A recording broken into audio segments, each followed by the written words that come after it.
नाही. आम्ही फक्त ऑन कॅमेरे छान वागतो, इतर वेळेस फक्त शिव्यांशिवाय बोलतच नाही. आम्ही एका सोफ्यावर बसलोय आणि मी तिच्याकडे असं बघतोय आणि ती माझ्याकडे असं बघते आणि मी सुरुवातीला थोडीशी तिच्यासोबत फ्लर्टिंग करतोय आणि मग त्यानंतर मग परत लीला रिकव्हरी होऊन आला.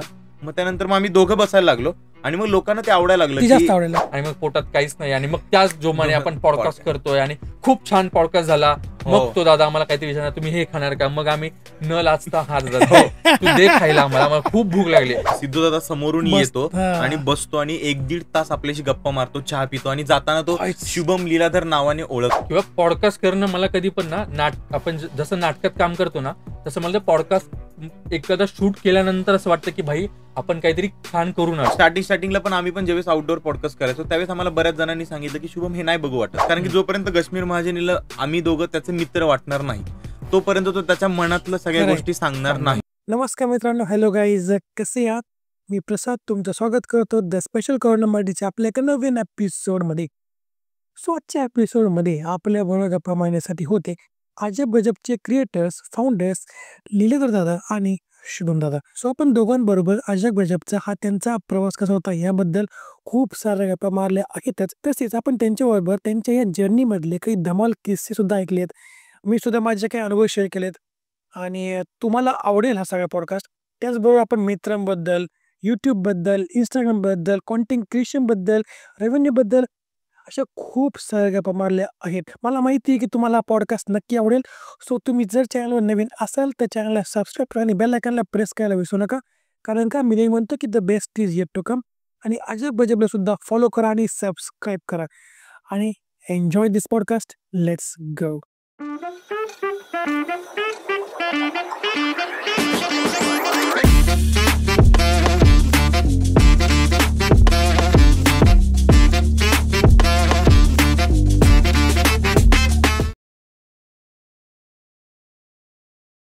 सो स्वागत आहे तुम्हाला दोघांचं द स्पेशल कॉर्नर मराठीवर. Thank you so much. अजब गजब हा पॉडकास्ट मी स्वतः गेले खूप दिवस बघतोय आणि महाराष्ट्रात खूप गाजतोय सुद्धा. बरोबर, आता मी समीर दादा म्हणा किंवा सिद्धार्थ दादा किंवा सचिन गोस्वामी सचिन मोठे सर, हे सगळे तुमच्याकडे येऊन गेलेत किंवा आश्मिते मांगडे असतील, तर मग यांचं सुद्धा एपिसोड आम्ही सगळ्यांनी बघितलंय. तर आम्हाला तुमच्याबद्दल बरंच काही जाणून घ्यायचंय. तर आपण सुरुवात करू की तुमचं एक सुरुवात कशी झाली, म्हणजे अजब गजबचे पहिले एपिसोड कोणते होते किंवा सांगा ना. सुरुवात खरं तर आता तो शांत बसलाय म्हणजे मलाच बोलावं लागेल. सुरुवात माझ्यापासून झाली.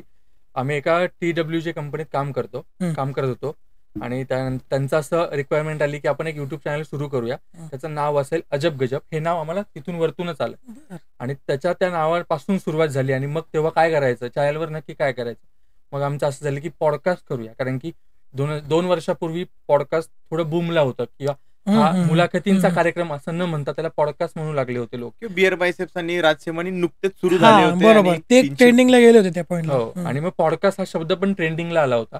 सो पॉडकास्ट करूया असं ठरलं होतं आमचं. सो मुलाखती आम्ही कारण की मी मुंबईत होतो काही वर्षांपूर्वी, तर मुंबईत मी मुलाखती करायचो. मी माझे एक फेसबुकवर जेव्हा लॉकडाऊन होतं आणि आपण सगळे घरी होतो तेव्हा एक शो होता क्वारंटाईनचे पाहुणे, त्याच्यावर मी करायचो. सो मी तेव्हा अश्विनीताई महांगडे, कोरीपाटी प्रोडक्शनचे नितीन पवार यांच्या मुलाखती घेतल्या होत्या. आणि तेच काम मला जे काम मला करायचं होतं मुंबईत करता आलं नाही, ते काम मी आता इथून करायला मिळालं. त्यामुळे मला खूप भारी वाटलं की आता इथून आपल्याला अजब गजब नावाचा पॉडकास्ट शो सुरू करायचा. आणि तिथून तसा तो सुरू झाला. सुरुवातीला मग मी कॉन्टॅक्ट म्हणजे मी तुम्हाला जर माहिती असेल तर मी थोडीफार ऍक्टिंग करायचो मुंबईत. तर सुरुवातीला माझ्या ज्या कॉन्टॅक्ट मधले होते मुलं, जेव्हा मी कोरीपाटी प्रोडक्शनचे नितीन पवार सर त्यांची मुलाखत घेतली होती किंवा शिवाली परब हिची मुलाखत मी आधी घ्यायचं ठरवलं होतं पण ती काही झाली नाही. सो तिच्याशी माझा कॉन्टॅक्ट होता. सो अश्विनीताईशी कॉन्टॅक्ट होता. सो मी या सगळ्यांचे नावं लिहून काढली होती की यांची मुलाखत आपल्याला घ्यायची. मग त्या पद्धतीने तो शो सुरू झाला की अजब गजब पॉडकास्टला आपण या अशा इंडस्ट्रीतल्या नावाजलेल्या लोकांचे पॉडकास्ट करूया. सो अशा पद्धतीने तो सुरू झाला. आणि सुरुवातीला मला काहीच नव्हतं, फक्त एक चॅनलचं नाव होतं आणि 0 सबस्क्रायबर दिसत होतं. सो तुला पण माहिती असेल की 0 सबस्क्रायबर असल्यावर आपल्याला जर गेस्टला विचारायचं की तुम्ही पॉडकास्टला येणार का, तर आपण त्यांना काय सांगायचं की आम्ही नवीन चॅनल सुरू करतोय आणि आपल्याला पॉडकास्ट सुरू करायचंय, तर ते येतील की नाही याच्यापासून सुरुवात जास्ती असते आपल्याला, की त्यांना आपण बोलवायचं कसं, त्यांना मेसेज कसा करायचा. सो सुरुवातीला माझे जे कॉन्टॅक्ट मधले होते त्यांना मी घेऊन आम्ही मुलाखतींचा कार्यक्रम हा सुरू केला. आणि त्यानंतर मग हळूहळू सुरुवात होत गेली आणि त्यानंतर हा जॉईन झाला आणि आम्ही अजब गजबचा पॉडकास्ट प्रवास सुरू केला. बरं मग तुमच्या रोल सांगा ना, म्हणजे कोण काय मॅनेज करतं, टेक्निकल कोण करतं किंवा म्हणजे हा क्रिएटिव्ह बाजू कोण सांभाळतं? म्हणजे ज्यावेळेस पॉडकास्ट सुरू झाला, अजब गजब नावाचा सुरू झालं, त्यावेळेस आम्ही दोघं एकत्र होतो. हं. फक्त रोल्स वेगवेगळे होते. फक्त लीलाधर कॅमेराच्या त्या साईडला बसायचा, मी कॅमेराच्या या साईडला होतो. बरं पण मग त्यावेळेस असं वाटलं की, आणि आमच्या दोघांना पण एकत्र थिएटरची आवड आहे. बरं. आम्ही दोघं गेले 6-7 वर्ष झालं मित्र आहोत. त्यामुळे मग असं वाटलं की लीला करतोय ना, तर आपण दोघं बसलो तर काय होईल. मग तिथून सुरुवात झाली की बहुतेक पहिला वारीचा व्हिडिओ असेल, हा, किंवा एक मध्ये इन्सिडेंट झाला की लीलाधरचा पाय लिगामेंट इंजरी झाली लीलाधरला, हं. आणि मग लीलाधरला 1.5 महिना रेस्ट. पण बरं. मग कन्सिस्टन्सी तर जपायची आहे. तर तुला तर माहिती कन्सिस्टन्सी कशी नाही, आहे, की बरोबर. दर त्याशिवाय आठवड्याला एक पॉडकास्ट तर पडलाच पडलाच पाहिजे. पाहिजे. आणि आमचं तर कन्फर्म होतं की एव्हरी फ्रायडे अजब गजबचा पॉडकास्ट येणार आलाच म्हणजे पाहिजे, आलाच पाहिजे. हं. मग लीलाधरचा पाय लिगामेंट इंजरी झाली. मग त्यावेळेस काय ठरलं की म्हटलं चल शुभम तू करून बघ, आणि मग केलं, आणि मग चांगलं झालं. मग त्यानंतर मग परत लीला रिकव्हरी होऊन आला. मग त्यानंतर मग आम्ही दोघं बसायला लागलो, आणि मग लोकांना ते आवडायला लागलं, ती जास्त आवडायला की लागली. ते जास्त आवडायला लागलं की एकट्याने विचारण्यापेक्षा दोघंही दोघं. विचारतात. हं. आणि केमिस्ट्री भारी आहे आमची. मग आता बऱ्यापैकी टेक्निकल वाला जर काय पार्ट असेल तर तो मी बघतो बऱ्यापैकी, हं. आणि जो क्रिएटिव्ह भाग आहे, जो कॅमेरावरती दिसतो तुम्हाला की काय प्रश्न आहेत किंवा आणि काय दिसलं पाहिजे, हं, हं. ते सगळं बऱ्यापैकी लीलाकडे असतं सगळं. बरं, तर मग तुम्ही म्हणता नाही का की 5-6 वर्षांनी तुम्ही मित्र आहेत, हो. तर मित्र म्हणले की आपल्यात काही ना काही वाद होतात, कारण माझे मित्र सुद्धा होतातच हम्म. ऑब्विसली.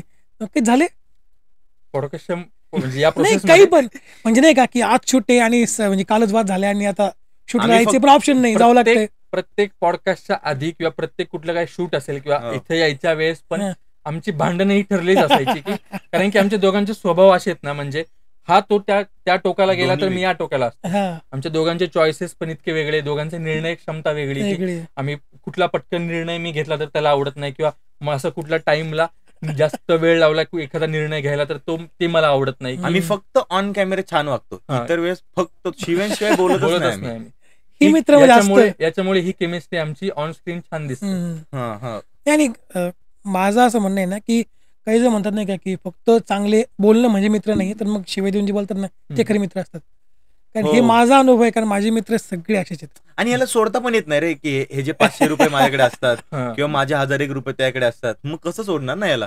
किंवा एखाद्या ते मूर्खाला सोडत पण किती वेळा समजावलं तरी तो समजत नाही, तरी मग तो आपल्यासोबत का असावा, कारण की तो मूर्ख ऐकून मूर्ख आहे. घेतोय ना आपलं, बरोबर. म्हणून तो आपल्यासोबत आहे. बरोबर. बाकी मग आता मी त्याला इनडायरेक्टली मूर्ख म्हणालो, हे त्याला माहितीये, हे त्याला लागलंय, हे मला माहितीये की हे नंतर तुम्हाला बोलून दाखवणार की तुम्हाला तिकडे ऑन कॅमेरा मूर्ख म्हणालाय. पण त्याचं असं काही नाही की आताची 10 मिनिटं संपलेत 10 ना, मिनिटं. अजून पुढे- पुढे अजून बाकी भरपूर आहे, आहे. अजून भरपूर टाइम बाकी आहे अजून. कधी आता- यदा कदाचित जर पॉडकास्ट मध्ये शिव्या आल्या तर ते तुला प्रॉब्लेम होईल की भाई हे नका बोलू, हे तू तुम्ही कापशील. कट करू पॉडकास्ट मध्ये नका बोलू. पण ही जी मैत्री आहे त्याच्यामुळेच हे आमचं इतकं छान काम चालू आहे, हा. आणि त्याच्यामुळे आमचे पॉडकास्ट रंगतात. मग आम्ही ऑन कॅमेरा पण एकमेकांना गिव्ह अँड टेक करतो. सो ते इतकं काम छान होण्यामागचं कारणही हे आमच्या आमची दोघांची मैत्रीच मैत्री आहे. आता अजून एक सांगतो की आता आहे ना, येताना आमचा एक फ्रेंड आहे जो राहुरीवरून पुण्यात जॉबला येतो. मग मी त्याला घेऊन आलो येताना. आमचं असं आहे ना की सगळं जग म्हणतं नाही का की या दोघांचं एकदमच वेगळं काही चालू असतं, हे दोघं एकदमच नाही का जगाचे वेगळे म्हणजे मित्र वगैरे आहेत. पण आता आम्हा दोघांना माहिती की आम्ही फोन वगैरे शिवाय घालतो, आम्ही फोन वगैरे चिडतो एकमेकांवर.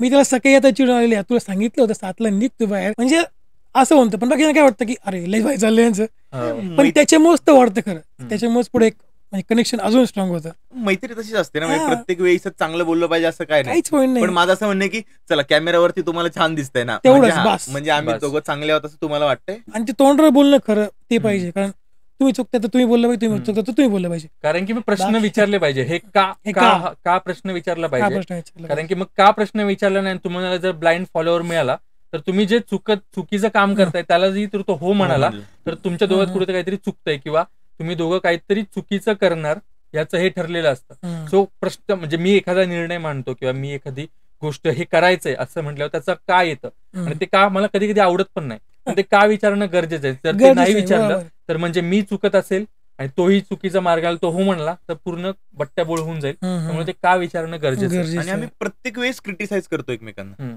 की प्रत्येक वेळेस माझं असतं की हे का असं. मग तो पण मी काही आयडिया मांडली. आता असं असतं की प्रत्येक वेळेस रील्स करायचे असतात किंवा काही करायचं असतं, मग तो मला विचारतो की हे असं का, मग मी त्याला विचारतो की मग असं का.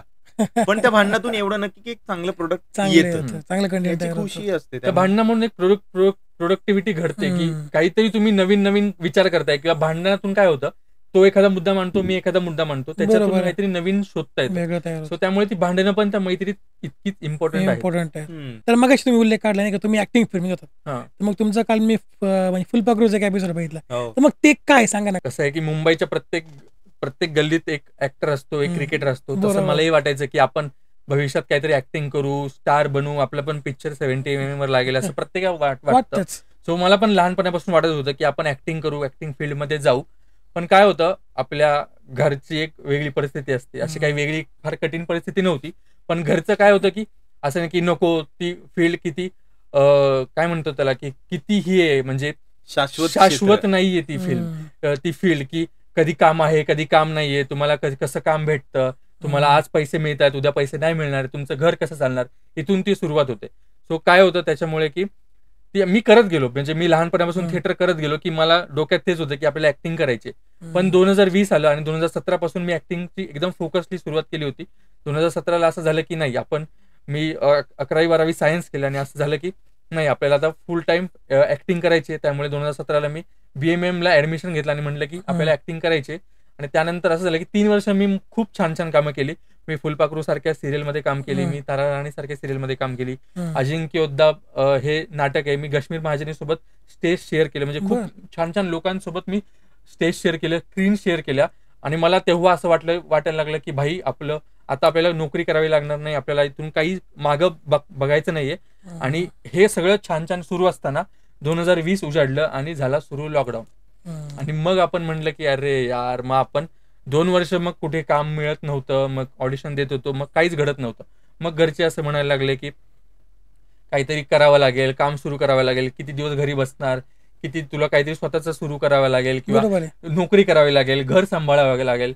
मग मी निर्णय घेतला की नाही, आपल्याला हे थोडंसं साईडला ठेवून नोकरी करूया आपण.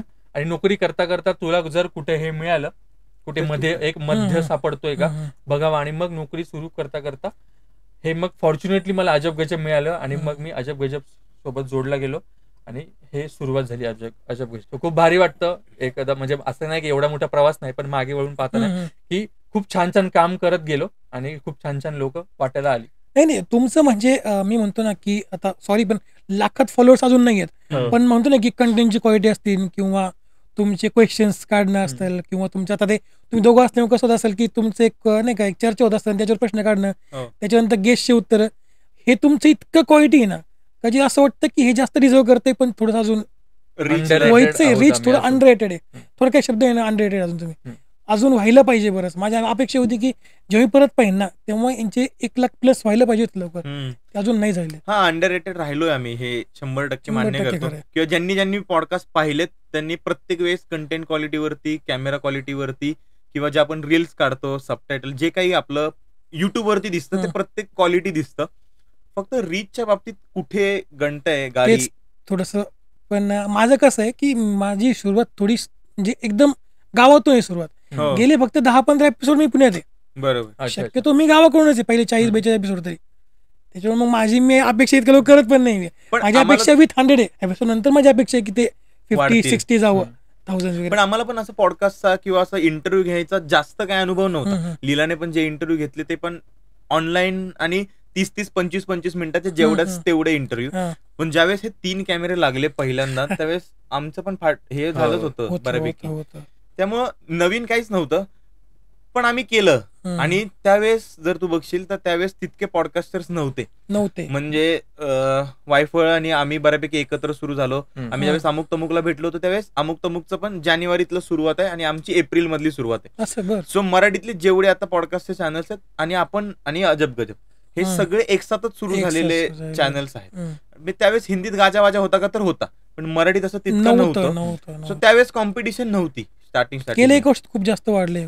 खूप पॉडकास्टचे किंवा इंटरव्ह्यूचे चॅनल मराठीत तरी आलेत, हिंदीत पण आलेत खूप. म्हणजे आणि वेगवेगळ्या क्षेत्रातले पॉडकास्ट आले, म्हणजे ऍस्ट्रोलॉजी असेल, न्यूमरोलॉजी असेल, हॉरर पॉडकास्ट असतील किंवा म्हणजे स्पोर्ट्स असेल, कवितांचे इंटरव्ह्यू असतील, म्हणजे कवींचे इंटरव्ह्यू असतील. खूप असंख्य चॅनल मराठीत आलेत. सो त्याच्यामुळे आता काय झालंय ना, म्हणजे आता तू प्रत्येक 2 चॅनल मागे एक इंटरव्ह्यूचं चॅनल आहे. सो मला असं ब्लेस वाटतं की आम्ही जेव्हा हे पॉडकास्टचं एवढं बूम नव्हतं तेव्हापासून आमची सुरुवात झाली.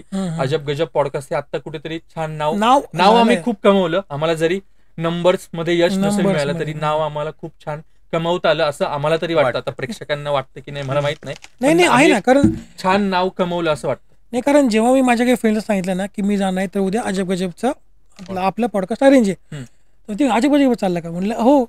त्यांना तुम्हाला माहिती आहे, पण हो. ठीक आहे नंबर्स तेवढे दिसत नाही आहेत, पण बऱ्याच लोकांना तुम्ही माहिती आहे. 100%. हो. असं काही नाही की लोकांना माहित नाही, उलट बऱ्याच तुम्ही माहिती आहे. कदाचित ते थोडं तरी अनरेटेड थोडंसं होईन आता. म्हणजे युट्यूब हो. कसं असतं, युट्यूब कधी ओव्हरनाईट देऊन जातं, हो. ते काही कधी होईन सांगता येत नाही. पण ठीक आहे ना, इतक्या लवकर नाही दिलं त्यामुळे आम्ही हवेत पण नाही हवेत गेलो. हवेत नाही गेलो आणि आम्हाला ती प्रोसेस कळली. इफ जर का आम्हाला पहिल्या 10 पॉडकास्ट मध्येच कळलं असतं आणि आमच्या 10 पॉडकास्ट मध्ये लाख सबस्क्रायबर झाले असते, तर आम्हाला जेवढ्या प्रोसेसमध्ये म्हणजे युट्यूबचा अल्गोरिदम असेल किंवा इंस्टाग्रामचा अल्गोरिदम असेल किंवा युट्यूबचं मॉनिटायझेशन असेल किंवा युट्यूबचं टॅग हॅशटॅग कसे टाकायचे, ही जी प्रोसेस आम्हाला पहिल्या 10 पॉडकास्ट जर बूम झाले असते तर तेव्हा कळली नसते नसते. कळले आम्हाला. बरोबर. आणि या प्रोसेसमध्ये 1.5-2 वर्षाच्या प्रोसेसमध्ये आम्हाला असं वाटतं की आम्हाला युट्यूबचं थोडं तरी ज्ञान आलं, जे की आम्हाला पुढच्या भविष्यात हे खूप उपयोगी येणार आहे. त्यामुळे हा जो वेळ चालू आहे, म्हणजे आता आमची चर्चा पण होते आणि किंवा आमची जी बॅक टीम आहे किंवा एडिटिंग असेल किंवा आमचे डिरेक्टर असतील किंवा हा असेल किंवा ह्यांचं असं एक वेगळं म्हणणं असतं की नाही आपण ना कुठेतरी कमी पडतोय, कुठेतरी आपल्याला खूप छान छान केलं पाहिजे. आणि माझं ऍट अ टाइम दुसरा पॉईंट असतो की नाही आपण हे जे नंबर्स हळूहळू कमवतो ना ह्याच्यात पण मला खूप आनंद मिळतोय. ह्याच्यात आपण जे खूप छान काम करतोय, इंटरव्ह्यूज घेतोय किंवा पॉडकास्ट करतोय, वेगवेगळ्या लोकांचे करतोय, ही जी प्रोसेस आहे ही आपण ट्रस्ट ठेवला पाहिजे त्या प्रोसेसवर. आपण उगाच नंबरच्या मागे न जाता आपण या प्रोसेसवर ट्रस्ट ठेवून आपल्याला किंवा भविष्यात आपल्याला याचा खूप फायदा होणार आहे. सो मला असं वाटतं की मला ती रॅट रेस मध्ये नाही पडायचं नंबरच्या, की lakh subscriber, 2 lakh subscriber, 10 lakh subscriber, 1 million 2 million अशा सबस्क्रायबरच्या रेसमध्ये पळायचंच नाही. मला किती चांगला कंटेंट देता येईल आणि किती वेगवेगळ्या लोकांशी बोलता येईल याच्याकडे माझा कल असतो. तोच युएसपी आहे तोच आमचा. USP. आणि जर समजा तो म्हणाल तसं की 10-15 व्हिडिओज मध्ये सिल्वर बटन आणि 1 लाख सबस्क्रायबर झाले असते, म्हणजे मॉनिटायझेशन झालं असतं, म्हणजे आमच्याकडे चांगले पैसे आले असते. मग आता जे आम्ही करतो की लीलाधरच्या हातामध्ये स्टँड असतात दोन्ही हातांमध्ये, मग माझ्या खांद्यांवरती पोर्टालाइट्स असतात, ती मजा नसती आली ना. हे खरंय. मग त्यावेळेस आम्ही एक दोन लोक ठेवली असते की ज्यांनी सगळं सामान, आम्ही जाऊन फक्त खुर्चीत बसलो असतो. ते पण दिवस येणार आहेत, पण ती मजा आम्हाला अनुभवता नसती आली ना. एकदम बरोबर. की मुंबईत शूट करायला गेलोय, फुल घाम आला अंगाला, तरी पण तसेच कोपऱ्यात जाऊन कुठेतरी पावडर लावले किंवा गाडीमध्ये टी शर्ट बदललेत. हा, आम्ही गाडी टी शर्ट बदललेत. किती वॉक्सपॉप आहेत असे की आम्ही रस्त्यांवरती कपडे बदललेत झाडाच्या खाली वगैरे जाऊन, पण ती मजा आहे. किंवा आता मोठ्या सेलिब्रिटीचा पॉडकास्ट करायचा आणि आम्ही त्याच्या घरी गेलोय आणि खाली पार्किंगला गाडी लावली आणि आता कपडे कुठे चेंज करायचे आपण, आणि असं कसं सांगणार की दादा की तुझं वॉशरूम आम्हाला दे, किती ऑकवर्ड वाटणार ते, किंवा तो देईल पण आम्हालाच विचारायला किती ऑकवर्ड वाटणार की दादा तुझं वॉशरूम आम्ही युज करू शकतो का, आम्हाला थोडा मेकअप करायचा आहे, आम्हाला कपडे चेंज करायचे आहेत. आम्ही गाडीतच कपडे चेंज केले, आम्ही गाडीतच थोडाफार जो काय आम्हाला मेकअप येतो तो मेकअप केला आणि मग दादा आम्ही आलोय खाली. मग कधी कधी उपाशीपोटी पण आम्ही केले, म्हणजे हे सांगायची गोष्ट नाही, माज नाही किंवा मोठी गोष्ट नाही की आम्ही उपाशीपोटी, पण किती मजा आली की सकाळी 7 वाजल्यापासून आम्ही निघालोय आणि 12-1 वाजले आम्हाला मुंबईत पोहोचायला, खूप ट्रॅफिक होती आणि मग पोटात काहीच नाही आणि मग त्याच जोमाने आपण पॉडकास्ट करतोय आणि खूप छान पॉडकास्ट झाला. मग तो दादा आम्हाला काहीतरी विचारणार तुम्ही हे खाणार का, मग आम्ही न लाचता हा दादा तू दे खायला, आम्हाला खूप भूक लागली. किंवा कसं होतं ना आपण जर एखाद्या गेस्टकडे जातोय आणि तो जर आपल्याला खायला विचारतोय तर आपल्याकडून येतं ना पहिलं आम्ही लापटासारखे नाही दे हो दादा चालेल आम्हाला, आम्ही इतकं ते स्पॉन्टेनियसली आम्ही इतकं निलाजरेपणे दादा हो दादा आम्हाला दे खायला आम्ही असं म्हणतो. सो याच्यात पण आम्ही खूप मजा केली आणि आम्हाला जरी आम्ही मगाशी म्हणलो की नंबरचं यश नाही मिळालं ना तरी आम्हाला ही मजा किंवा हे समोरचं जे स्क्रीनवरचं यश खूप मिळालंय. किंवा आता तो साताऱ्यामध्ये, तो मुंबईत वाढलेला चुनाभट्टीमध्ये, साताऱ्यामध्ये येऊन शिक्षण केलेलं, मी मुंबईत वाढलेलो आणि आमचं जे स्वप्न होतं ना की मोठ्या सेलिब्रिटींसोबत 1 तास घालवावा, त्यांच्यासोबत स्क्रीन शेअर करावी, ना की ती स्क्रीन शेअर आम्हाला पिक्चरमध्ये किंवा वेब सिरीज मध्ये अशी ना, पण आम्हाला ह्या बाजूने 1 तास आम्हाला त्यांच्यासोबत गप्पा मारताना ती स्क्रीन शेअर करता आली. त्याच्यातच खूप मोठं यश आम्हाला मिळालं असं वाटतं. किंवा अजब गजब वरती जेवढे सेलिब्रिटी आले मराठी, तेवढे मराठीच्या कुठल्या पॉडकास्टच्या चॅनलवरती येऊन गेले असतील असं मला तरी नाही वाटत. हे आता ते आमचं यश नाही, आमच्या दोघांचं नाही, नावाचं यश आहे, अजब गजब पॉडकास्ट नावाचं यश. आणि तुम्ही जे आता म्हणले ना की सगळं आम्ही नाही का की लाईट्स घेणं वगैरे किंवा स्टँड धरणं, हे मला सगळं माहीत वाटवलं, कारण मी सगळे करून झाले माझं ऑलरेडी. तुझी धावपळ आम्ही बघतोय आता इथं, कारण मी तुझंच आहे. हा स्टार्टिंगचे 30 एपिसोड मी एकटाच आहे, 1 कॅमेरा आहे, हे लाईट्स आत्ता घेतले मी. पहिले असतो चायनीज लाईट असतो एक, तो बाहेर लावायचा, हो. त्याच्यावर एक जुने 2 ट्रायपॉड होते माझ्याकडे, ते लावलेले, वायर लावलेल्या. बरं पहिला एपिसोड कोणाला माहित पण नाही, पहिले 3 एपिसोड कोणाला माहित पण नाही, घरचे सुद्धा माहित नाही. मी फक्त वरची आमची एक रूम होती, माझा एक फ्रेंड आहे पुण्याचा ज्यांनी स्टार्टअप केलं होतं, त्याला म्हणतो तू फक्त ये. पहिला एपिसोड असंच होतो. पहिला एपिसोड ना माझ्याकडे ना कोणी कॉन्टॅक्ट, माझ्याकडे ना, म्हणजे माझं असं की बॅकग्राऊंड पण कोणी नाही, ना ऍक्टिंग मध्ये ना सोशल मीडियामध्ये कोणीच नाही. पहिल्या एपिसोड मध्ये फक्त आपल्याला एवढं माहित असतं आपल्याला करायचं एवढं. बाकी कसं आहे काय ते आपण नंतर मॅनेज करतो. ज्यात आमच्या भाऊ नव्हतं माझं, त्याच्याकडून फक्त 2 खुशी घेऊन चांगले, त्याला हे सुद्धा म्हणलं नाही कशाला, त्याला वाटलं असतं की नाही कोणी गेस्ट हा घेऊन चाललंय. मी इकडे आलो, वरती गेलो, माझ्याकडे आता कोडिंग चॅनल असले माझ्याकडे तो होता, तो वायरचा माईक, तो माईक लावला, तो अपलोड केला. पहिले 2 व्हिडिओमध्ये म्हणजे दोन्ही 11,000+ व्ह्यूज. पहिला कोडिंग म्हणजे पहिला बिझनेसचा, आणि दुसरा होता एक MPSCचा म्हणजे एक्सपिरियन्स, त्यांनी म्हणजे माईक क्रॅक केली, त्यांनी 2 एपिसोड चालून गेले. ते नसं वाटलं अरे जमते. मग तेव्हा मी घरी सांगितलं की असाच इश्यू, म्हणजे असंच मी करतोय. आणि त्याच्यावर म्हणतो ना की लाईट्स करणं, मध्ये स्लाईड जाणं, मध्ये गेस्टला मी रिपीट करणं 2दा. मी 1-2 गेस्ट आता मी दुसरी परत बोलले, कारण चांगलं शूट नाही चांगलं म्हणजे काय टेक्निकल प्रॉब्लेम आले. अरे पण ह्याच्या वेळेस 50K पर्यंत जाशील ना, ती मजा वेगळी आहे की मॉनिटायझेशन सुरू होतं, मग पैसे यायला लागतात, की मजा येते की आता लोक ओळखतायत. किंवा तू आता कुणाला तरी मेसेज केलास की चला प्रसाद महाजनने मेसेज केला की अरे तो वाला आहे का, मग हे जे असतं ना स्पेशल कॉर्नर वाला, मग ते लगेच रिकॉग्नाइज. आता माझं आहे ना रेशो कमी झालेलं, म्हणजे पहिले नाही का आपण समजू की 100 पैकी जर 5 जण मला रिप्लाय देत होते ना, तर आता हे 10-15 पोळ्यापासून 100 पैकी मला 50 लोक इथं रिप्लाय देतात. भले त्यांनी हो नाही म्हणून तो पुढचा रिप्लाय देतात. सिमेदार सुद्धा रिप्लाय आलेला आहे. आता मला माहित नाही काय कसं होतं असं, म्हणजे होतंय हळूहळू. म्हणजे मला तुमची जर्नी असं वाटलं की आता मी त्या फीज मध्ये आहे आता. हो, तू खरंच आहेस, आणि तुझे पण लवकरच 1,00,000 सबस्क्रायबर होतील, आणि तुझा हा जो सेटअप आहे त्याचा डबल सुद्धा चांगला सेटअप असेल. कारण की ही प्रोसेस आहे ना, हीच तुम्हाला घडवते. आणि तुम्हाला फेम तर मिळणारच आहे. तुम्ही रोज युट्यूबला दिसताय तर फेम तर तुम्हाला मिळणार नाही, पण ही प्रोसेस जी तुम्हाला शिकवते ना, त्याच्याने तुम्ही पॉडकास्टर म्हणून तुला आता सुरुवातीला काही प्रश्न विचारता येत नसतील, किंवा असं वाटत असेल की आपण हे कसं विचारायचं, किंवा हा प्रश्न कसा विचारायचा. आफ्टर 50 पॉडकास्ट तुला जर प्रश्न विचारता येत आहेत तर तू सक्सेसफुल आहेस ना पॉडकास्टमध्ये. मी असा व्यक्ती आहे की ज्यांनी 12वीपर्यंत स्टेज चढलेलं नाहीये. म्हणलं तुम्ही माझ्या फक्त मित्रांना विचारा जे 10वी-12वीचे आहेत, त्यांना विचारा की हा फक्त स्टेजवरती काय चाललेलं आहे. हे सगळं असताना थोडंसं कसं होतं, थोडी प्रॅक्टिस निघून जातं. ऐका सांगू का, मला हाय युट्यूबमध्ये आता म्हणजे काय खोटं काय बोलू, पैसे करतात लोक शेवटी आता कशामध्ये पण मला इंटरेस्ट नाही याच्यामध्ये. मला इंटरेस्ट मध्ये मी बरोबर गप्पा झाल्या आपल्या हास्यबद्दल. आम्ही पण मला गप्पा असतात की ह्या व्हिडिओला रीच किती जातील मला घेणं नाहीये, पण त्यातून आपल्याला बरंच काय काय मिळतं. एक पॉडकास्ट झाल्यानंतर आम्ही दोघं गप्पा मारतो ना की त्याच्यातून आपल्याला हे मिळालं, कसलं भारी बोलतात राव ही लोक, किंवा लोक किती मोठी असतात आणि लोक काय काय स्ट्रगल करून इथपर्यंत येतात, ते आपल्याला रिलेट होतं. मग आपण त्या पद्धतीने वागायला लागतो की मग आपल्याला कळतं की चल यार आयुष्यात हार मानून काय होणार नाही, भिडूया.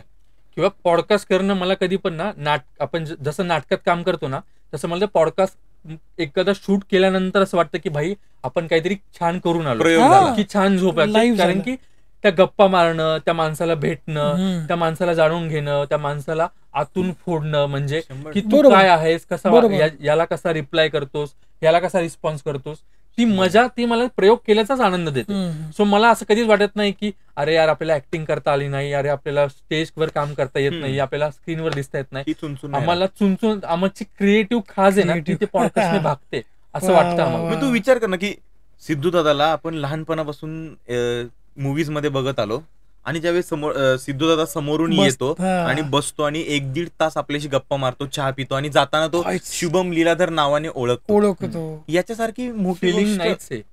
आणि ते समोर एक लाईव्ह गप्पा मारणे फारच वेगळी मजा आहे. हे जे युट्यूबवर बघतात ती गोष्ट वेगळी राहिली त्यांची, पण आता इथे जे गप्पा मारले त्याला काहीच तोड नाही. सिद्धू दादाच्या आयुष्यभर लक्षात राहील की आपण असा एक पॉडकास्ट केला होता जिथे ही 2 पोरं होती आणि यांनी भन्नाट गप्पा मारल्या होत्या. आता मी ते सांगत नाही की सिद्धू दादा ज्यावेळेस आला होता त्यावेळेस थोडासा त्याचा मूड ऑफ होता, पार्किंगला थोडा इश्यू झाला होता, मग तो थोडा चिडला होता, थोडं मचमच थोडीशी झाली होती.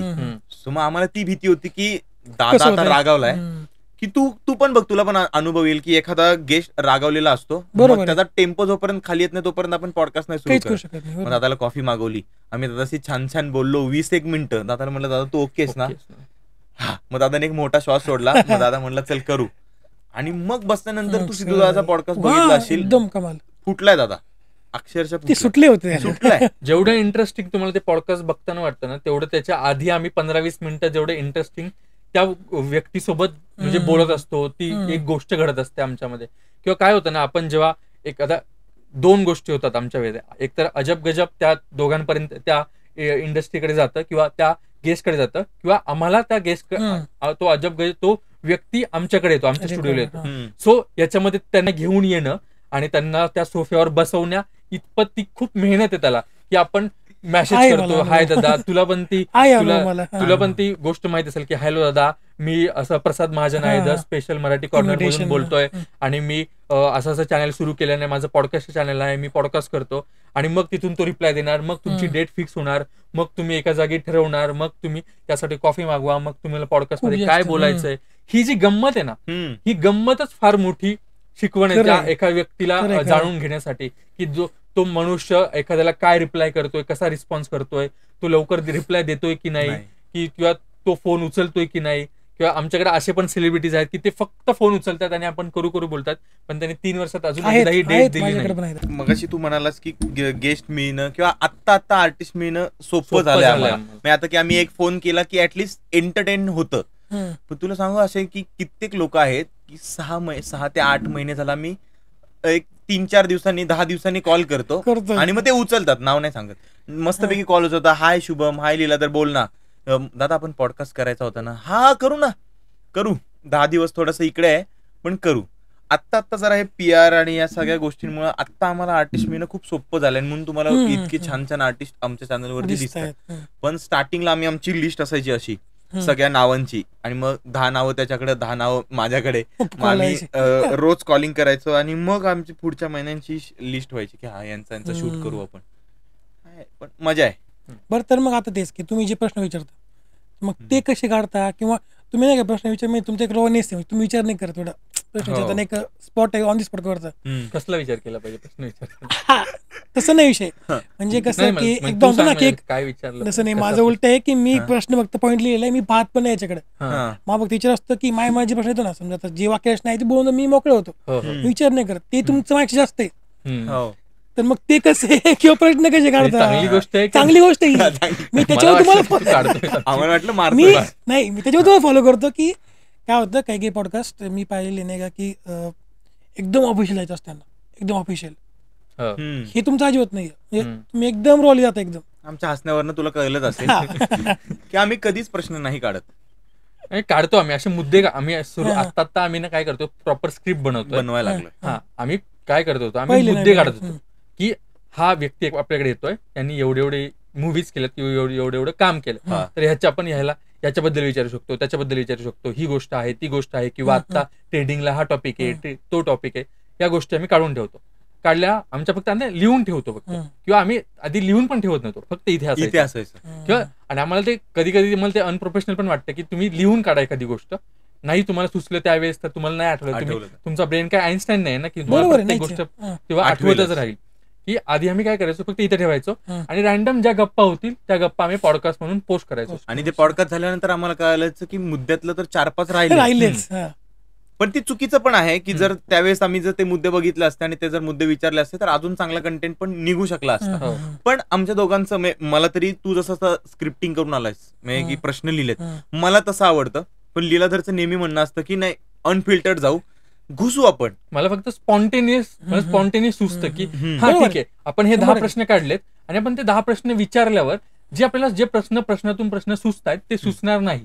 त्यामुळे मग आपण काय करू, फक्त मुद्दे काढूया आणि जसं सुचत जाईल, जसा विषय पुढे जात जाईल, तसं आपण त्या एखाद्या प्रश्न किंवा त्या एका पॉडकास्ट आपण छान करू. पण मला ते स्पॉन्टेनिटी आवडते, त्या म्हणजे प्रश्न विचारताना पण ती आवडते आणि समोर त्याला ते उत्तर ऐकताना पण आवडते की स्पॉन्टेनियस राहू आपण ज्या गोष्टी. आणि मला साचेबद्ध आवडतं की अप टू डेट जाऊ थोडं, आणि त्याच्यामध्ये जर स्पॉन्टेनियस काय विचारता आलं तर विचारू. म्हणजे तू बघितलंस तर की तो पण तिकडच्या टोकाला आहे, मी इकडच्या टोकाला, एकदम दोघं सेपरेट टोक आहेत. आणि मी तुम्हाला काय विचारलं की म्हणजे माझा प्रश्न हा नव्हता की तुम्ही प्रश्न का करता, माझा प्रश्न फक्त काय होता, दोन्ही बाजून बरोबर आहेत की जे तुम्ही म्हणता नाही की पूर्ण स्क्रिप्ट असणं, तर ही स्क्रिप्ट म्हणजे हे फक्त प्रश्न आहेत. आता याच्यामध्ये 3 प्रश्न राहिले, आपला अर्धा पॉडकास्ट ऑलरेडी होऊन झालाय, पण हे माझ्या डोक्यात नाही की म्हणजे जायचं कुठे, आपल्याला कुठे पण चाललं आपण. पण आणि ही बाजू बरोबर आहे की 3 प्रश्नाच्या वरती 30 प्रश्न आले पाहिजेत, त्याच्यातच खरी मजा आहे. मी तुम्हाला काय विचारलं होतं की तुम्ही काय करता नाही का, एक रॉनेस आहे याच्यामध्ये, अजिबात मध्ये ब्रेक नाही आहेत, अजिबात मध्ये काही नाही आहेत. किंवा मग मला असं त्याच्याबद्दल वाटतं की पॉडकास्ट म्हणजे किंवा मुलाखत म्हणजे हा. की फक्त प्रश्न उत्तरे नाही पाहिजे, नाही पाहिजे त्या गप्पा पाहिजेत गप्पा किंवा त्या पाहिजे. प्रोडक्टिव्ह गप्पा पाहिजेत किंवा तू हम्म. प्रश्न विचारतोय मग तुला त्याच्याबद्दल काय वाटतं. आता मग बरोबर. मध्ये मध्ये मला तुझं ते पण आवडतंय की तू मध्ये मध्ये तुझे पण एक्सपिरियन्स सांगतोय हा. येस किंवा प्रश्न विचारता मध्ये फक्त की मुलाखतकार प्रश्न विचारणार आणि समोरचं हम्म. उत्तर देणार. त्याच्यात काय याला problem नाही. याला हम्म. म्हणजे याला मुलाखतच म्हणत नाही, याला फक्त प्रश्न उत्तरे म्हणतात उत्तर म्हण. की हम्म. तुम्ही जे प्रश्न विचार त्याचंच मी उत्तर देईन. हम्म. की मुलाखत किंवा पॉडकास्ट म्हणजे काय किंवा तुला ह्याच्याबद्दल काय वाटतं, मला कळलं. ह्याच्याबद्दल काय काय वाटतं, तो बरोबर. संवाद होतो, त्याला हम्म. आपण पॉडकास्ट म्हणतो.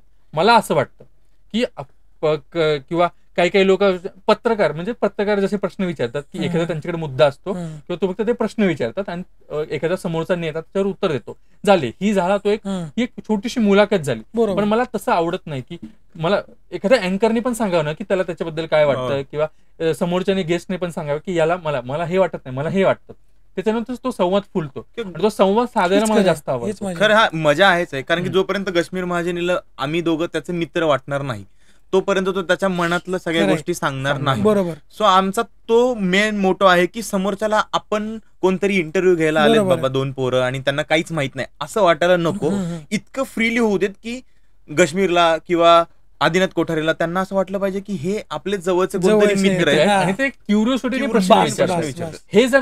हे जर का तू पहिल्या 10 मिनिटात क्रॅक केलंस ना, पुढचा 1.5 तास तुझा चांगला भन्नाट होऊन जातो. हम्म. फक्त समोरच्याला माणसाला फोडता आलं पाहिजे किंवा हम्म. एखादी मुलाखत घेताना किंवा तू प्रश्न विचारताना हम्म. तुला तू त्या प्रश्नाबद्दल किंवा त्या मुद्द्याबद्दल तू क्युरियस असला Curious पाहिजे की असलं तुला ते पाहिजे. जाणून घ्यायचं. जाणून घ्यायचंय.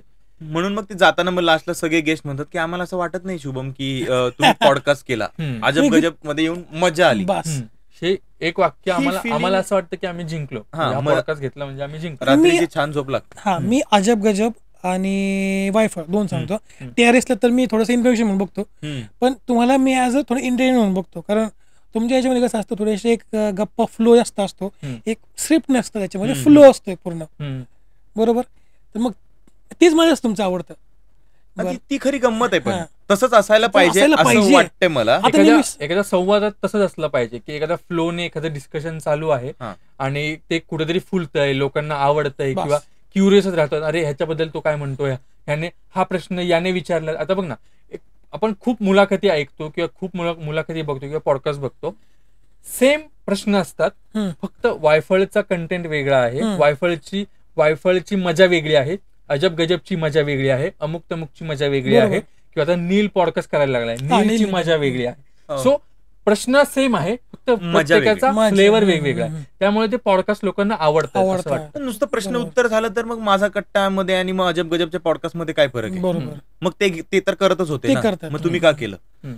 तर मग आपला काहीतरी एक वेगळा फ्लेवर पाहिजे आणि मग तो फ्लेवर आम्ही काय धरला तर रॉनेस, रॉनेस.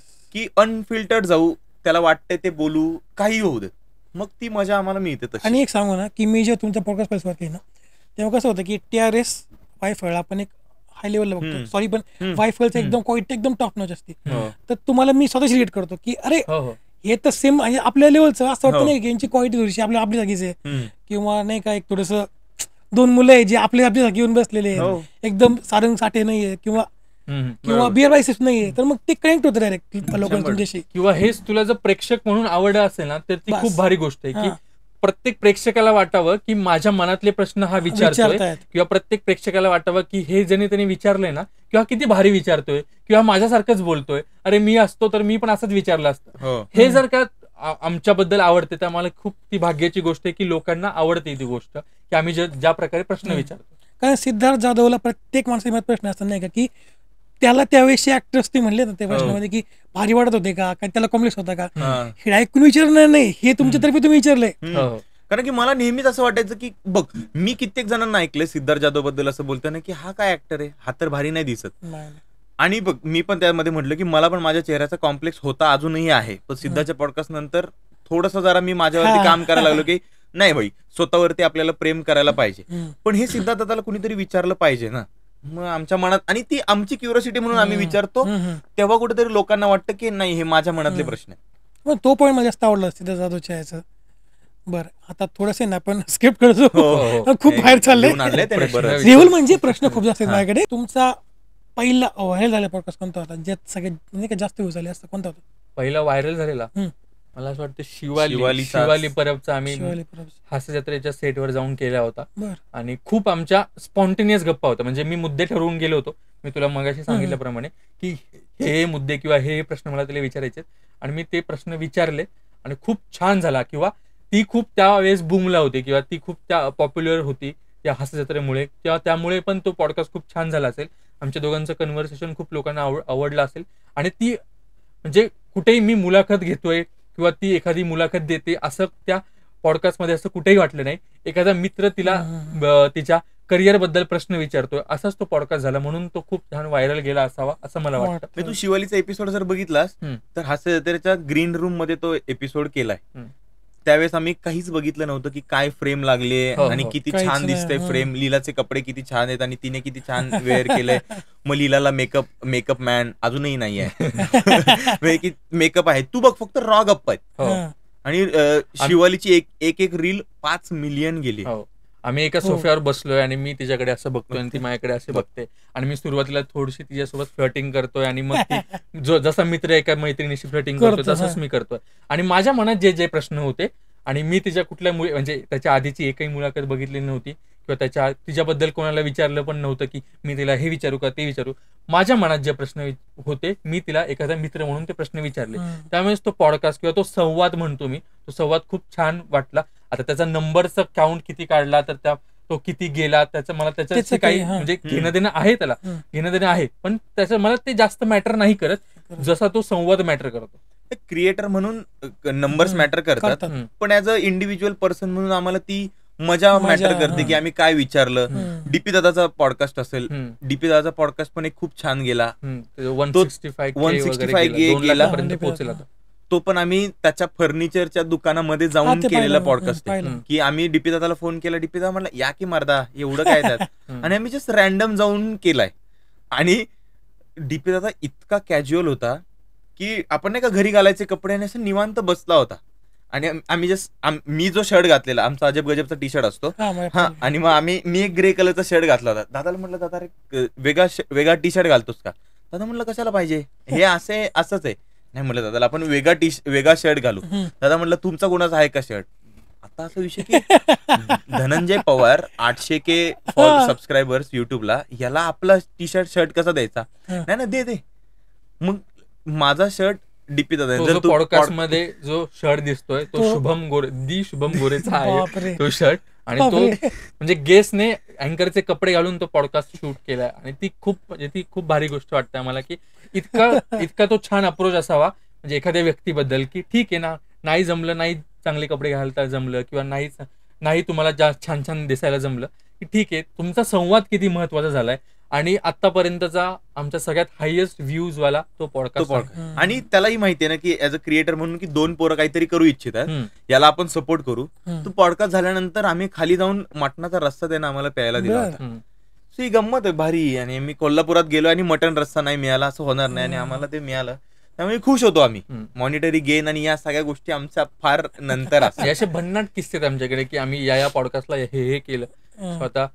अगोदरचे आम्ही बोल नाही म्हणजे अगोदरचे आम्ही सगळे पॉडकास्ट जर तू बघितलंस तर आम्ही आउटडोर जाऊन करायचो. का करायचो तर आम्हाला अगोदर आम्ही असं अनालिसिस केलं होतं की वायफाय सुरू होतं, अमुक तमुक सुरू होतं, एक सेम सेट होता त्यांचा, सेटअप होता. सो आमचं असं म्हणणं होतं की नाही शुभम, आपण रॉ चाललोय, लीला आपण रॉ चाललोय, तर आपण काय करू, तिथे जाऊन करू, त्यांच्या ठिकाणी पॉडकास्ट जाऊन करू. म्हणून आम्ही तिकडे जाऊन करायला लागलो. आणि मला हे आज ह्याच्या ऑन एअर सांगायचंय की ज्या वेळेस आम्ही ठरवलंय की एखादा मोठा गेस्ट येईल आणि व्ह्यूज जातील, त्यावेळेस आमचे कधीच व्ह्यूज गेलेले नाहीत. ज्यावेळेस एखादा रॉ माणूस आमच्याकडे आलाय की जास्त काही त्याचं नाहीये पण त्याची स्टोरी भन्नाट आहे, तो पॉडकास्ट आमचा सगळ्यात जास्त गेलाय. उदाहरण आहे अश्विनी महांगडे. अश्विनी ताईकडे आम्ही जाताना असा विचार केला होता की ताईचा पॉडकास्ट तर करायचा 100%, पण ताईचा पॉडकास्ट रीच किती जाईल माहित नाही, पण करूया. पण तू जर बघितलं तर अश्विनी ताईचा पॉडकास्ट 89-90K पर्यंत पोहोचलाय. ताईच्या 3 रील्स 2-2 मिलियन पोहोचल्या.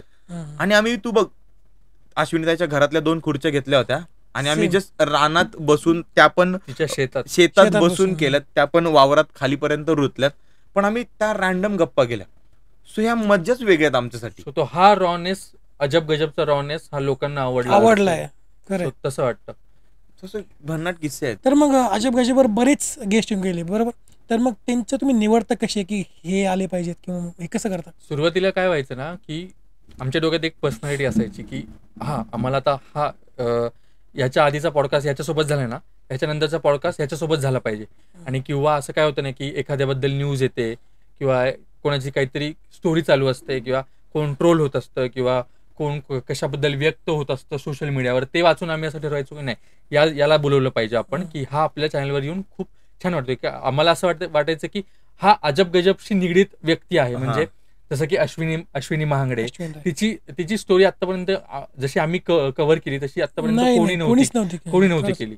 सो शिवाली परब असेल किंवा असं किंवा नितीन, जेव्हा आमचा पहिला एपिसोड होता नितीन पवार कोरीपाटी प्रोडक्शन, सो त्यांचा एपिसोड असेल किंवा विठ्ठल काळे जे अभिनेते आहेत विठ्ठल काळे त्यांचा, म्हणजे हे असं वाटत होतं की हे अजब गजबचे निगडीत लोक आहेत आणि यांची स्टोरी आपण अजब गजबवर दाखवूया अशी आम्ही ठरवायचो.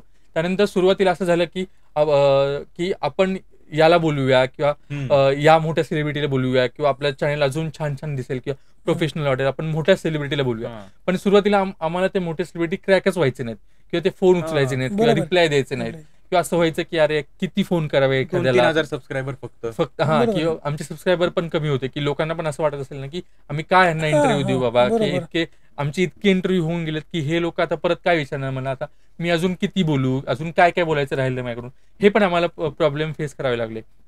आणि नंतर असं झालं की आम्हाला एक पिरियड असा गेले 10-15,000 सबस्क्रायबर पर्यंत की ठीक आहे तुम्ही पॉडकास्ट करताय की आम्हाला बोलवायला लागायचं. आत्ता आमच्या बाबतीत फॉर्च्युनेटली ही गोष्ट होते की लोक आमच्याकडे येतात की तुम्ही या व्यक्तींचा आमच्यासोबत पॉडकास्ट कराल, की फिल्म प्रियर आमच्याकडे येत आहेत की आमची ही फिल्म येते प्रमोट करा, किंवा बरेच पर्सनल मॅनेजर असतात एखाद्या सेलिब्रिटीचे की पर्सनल मॅनेजर आम्हाला स्वतःहून कॉल करतात की तुमचं पॉडकास्टचं चॅनल छान आहे, तुम्ही आमचे गेस्ट आहेत, तुम्ही त्यांच्याशी पॉडकास्ट करा. बरेच असे लोक येतात की आता स्वतःहून त्यांना आमच्या चॅनलवर त्यांचा पॉडकास्ट करायचा आहे. सो असे सुरुवातीला आम्ही ठरवायचो की हे पॉडकास्ट करायचे, याचे पॉडकास्ट करायचे. आता फक्त आम्हाला ते निवडायचे की आम्हाला कोणाकोणाचे पॉडकास्ट करायचे. काही वेळेला तर आपण कन्सिस्टन्सी जपायची आहे म्हणून काही वेळेला तर आम्ही क्रायटेरिया पण नाही लावले की आम्ही फक्त करत गेलो कारण की कन्सिस्टन्सी मॅटर्स. बरं, मी तुमच्या चॅनलवर फक्त आता म्हणते ऍक्टर्स म्हणा किंवा राजकारणी थोडेसे, तर मग तुम्ही फक्त लिमिट ठेवलंय का ओपन आहे सगळ्यांकरता? सुरुवातीला आम्हाला असं वाटायचं आधी की सेलिब्रिटी जर तुमच्या चॅनलवर असतील किंवा सेलिब्रिटींचे पॉडकास्ट केले तर ते खूप तुफान व्हायरल होतील. पण आमचा तो समज अतिशय खोटा खूप फोल ठरला की नाही, तुमच्या चॅनलवर जर तुम्ही जर चांगला पॉडकास्ट करता एखाद्या पोलिसासोबत, तुम्ही त्याच्या आयुष्याबद्दल त्याच्या कामाबद्दल प्रश्न विचारताय तर तो पॉडकास्ट पण खूप व्हायरल जाऊ शकतो. तुम्ही जर एखाद्या नेत्याला विचारताय तर तो पॉडकास्ट पण खूप व्हायरल जाऊ शकतो. तुम्ही जर शेतकऱ्याला त्याच्या आयुष्याबद्दलचे त्याच्या शेतीबद्दलचे प्रश्न विचारताय तर तो पॉडकास्ट खूप भन्नाट व्हायरल जाऊ शकतो. हे आत्ता आम्हाला समजलं इतके पॉडकास्ट केल्यानंतर. असं नाही की तुम्ही छान चेहऱ्याला बोलवाल, तुम्ही लाखो सबस्क्रायबर किंवा लाखो फॉलोअर्स असलेला तुमच्या चॅनलवर बोलवा आणि तुमचा पॉडकास्ट व्हायरल होईल, असं अजिबात नाहीये. असं नाहीये मुळे. सो आता आम्हाला इतके पॉडकास्ट केल्यानंतर कळतंय की तुम्ही एखादा छान संवाद किंवा छान एखादी व्यक्ती किंवा त्याचा एखादा बिझनेसमॅन असेल, एखादा डॉक्टर असेल, एखादा शेतकरी असेल, एखादा उद्योगपती असेल, एखादा इथे काम करणारा एखादा नट असेल किंवा एखादा तबलावादक असेल, एखादा पेटीवादक असेल, एखादी छान कला सादर करणारा छोट्यातल्या गावातला कलाकार सुद्धा असेल आणि तुम्ही त्याला चॅनलवर त्याची मुलाखत म्हणण्यापेक्षा त्याच्याशी जर संवाद साधलात, त्याच्याशी जर तुम्ही हितगुज साधला तर तुमचा तो संवाद किंवा तुमचा तो पॉडकास्ट खूप छान व्हायरल होऊ शकतो. कारण की असं वाटतं की मीडियाला तर मीडिया म्हणजे इतकी मीडिया आहे, मीडिया तर सगळ्यांचाच पॉडकास्ट करते किंवा सगळ्यांचाच इंटरव्ह्यू घेते. हे सगळ्यांकडे अवेलेबलच आहे ते मटेरियल किंवा ते प्रश्न किंवा ते उत्तर सगळ्यांकडेच आहे, सगळ्यांना ते माहितीच आहे. पण एखाद्या शेतकऱ्याला जर तुम्ही त्याच्या आयुष्याबद्दलचा प्रश्न विचारतात की तुम्ही पेरणी कशी केली, तुम्ही फवारणी कशी करता, कुठलं प्रोडक्ट वापरता किंवा तुम्ही तुमच्याकडची माती काय क्वालिटीची आहे, हे जर तुम्ही प्रश्न विचारले ना आणि हे जर उपयोगी असतील दुसऱ्या शेतकऱ्याला तर तो शेतकरी 10 जणांना शेअर करतो. आता मला असं वाटतं की एखाद्या सेलिब्रिटीबद्दल इतकी काय क्युरियोसिटी असणार आहे इतक्या वर्ष काम केल्यानंतर, कारण की इतकं वर्ष तो काम करत झाला, त्याला मीडियाने त्याला खूप सारे प्रश्न विचारलेच आहेत. पण तुम्ही जर एखाद्या शेतकऱ्याला, एखाद्या बस चालकाला त्याच्या आयुष्याबद्दल विचारलं आणि तो त्याच्या आयुष्याचा संघर्ष सांगतोय किंवा संघर्ष पण नसेल, तो किती मजेत जगतो हे जरी सांगतोय ना, तर तुमचा तो संवाद खूप भन्नाट होऊ शकतो. आता आम्हाला असं वाटतं इतकं पॉडकास्ट केल्यानंतर तरी आम्ही असं म्हणतो की आमचं सेलिब्रिटींचं चॅनल आहे आणि आम्हाला ते तिथल्या तिथे मर्यादित नाही ठेवायचं. भविष्यात आम्ही असे सुद्धा सेगमेंटला हात घालू. म्हणजे ऍट द एंड काय तर कॉन्टेंट इज किंग. अजून Yes, celebrity content is king. आहेत नो डाऊट, पण कॉन्टेंट अजूनही किंग आहे. जे आधी होतं ते आता फेस कधी किंग आहे, जर तो फेस कुठेच नाही गेला आणि फक्त एक्सक्लुझिव्हली तो अजब गजबला मिळाला तर फेस किंग आहे. आणि जर त्याच्याकडे स्टोरी पण पाहिजे, म्हणजे नुसतं फेस असून फायदा नाही, तर फेसकडे त्याची स्टोरी पण पाहिजे, तर तो व्हायरल होऊ शकतो असं म्हणेन. पण जर तोच फेस 4 मीडिया चॅनेल्स वरती आल्यानंतर जर तुमच्याकडे येतो, तर मग फेस किंग नाही, तिथं कंटेंटच किंग आहे.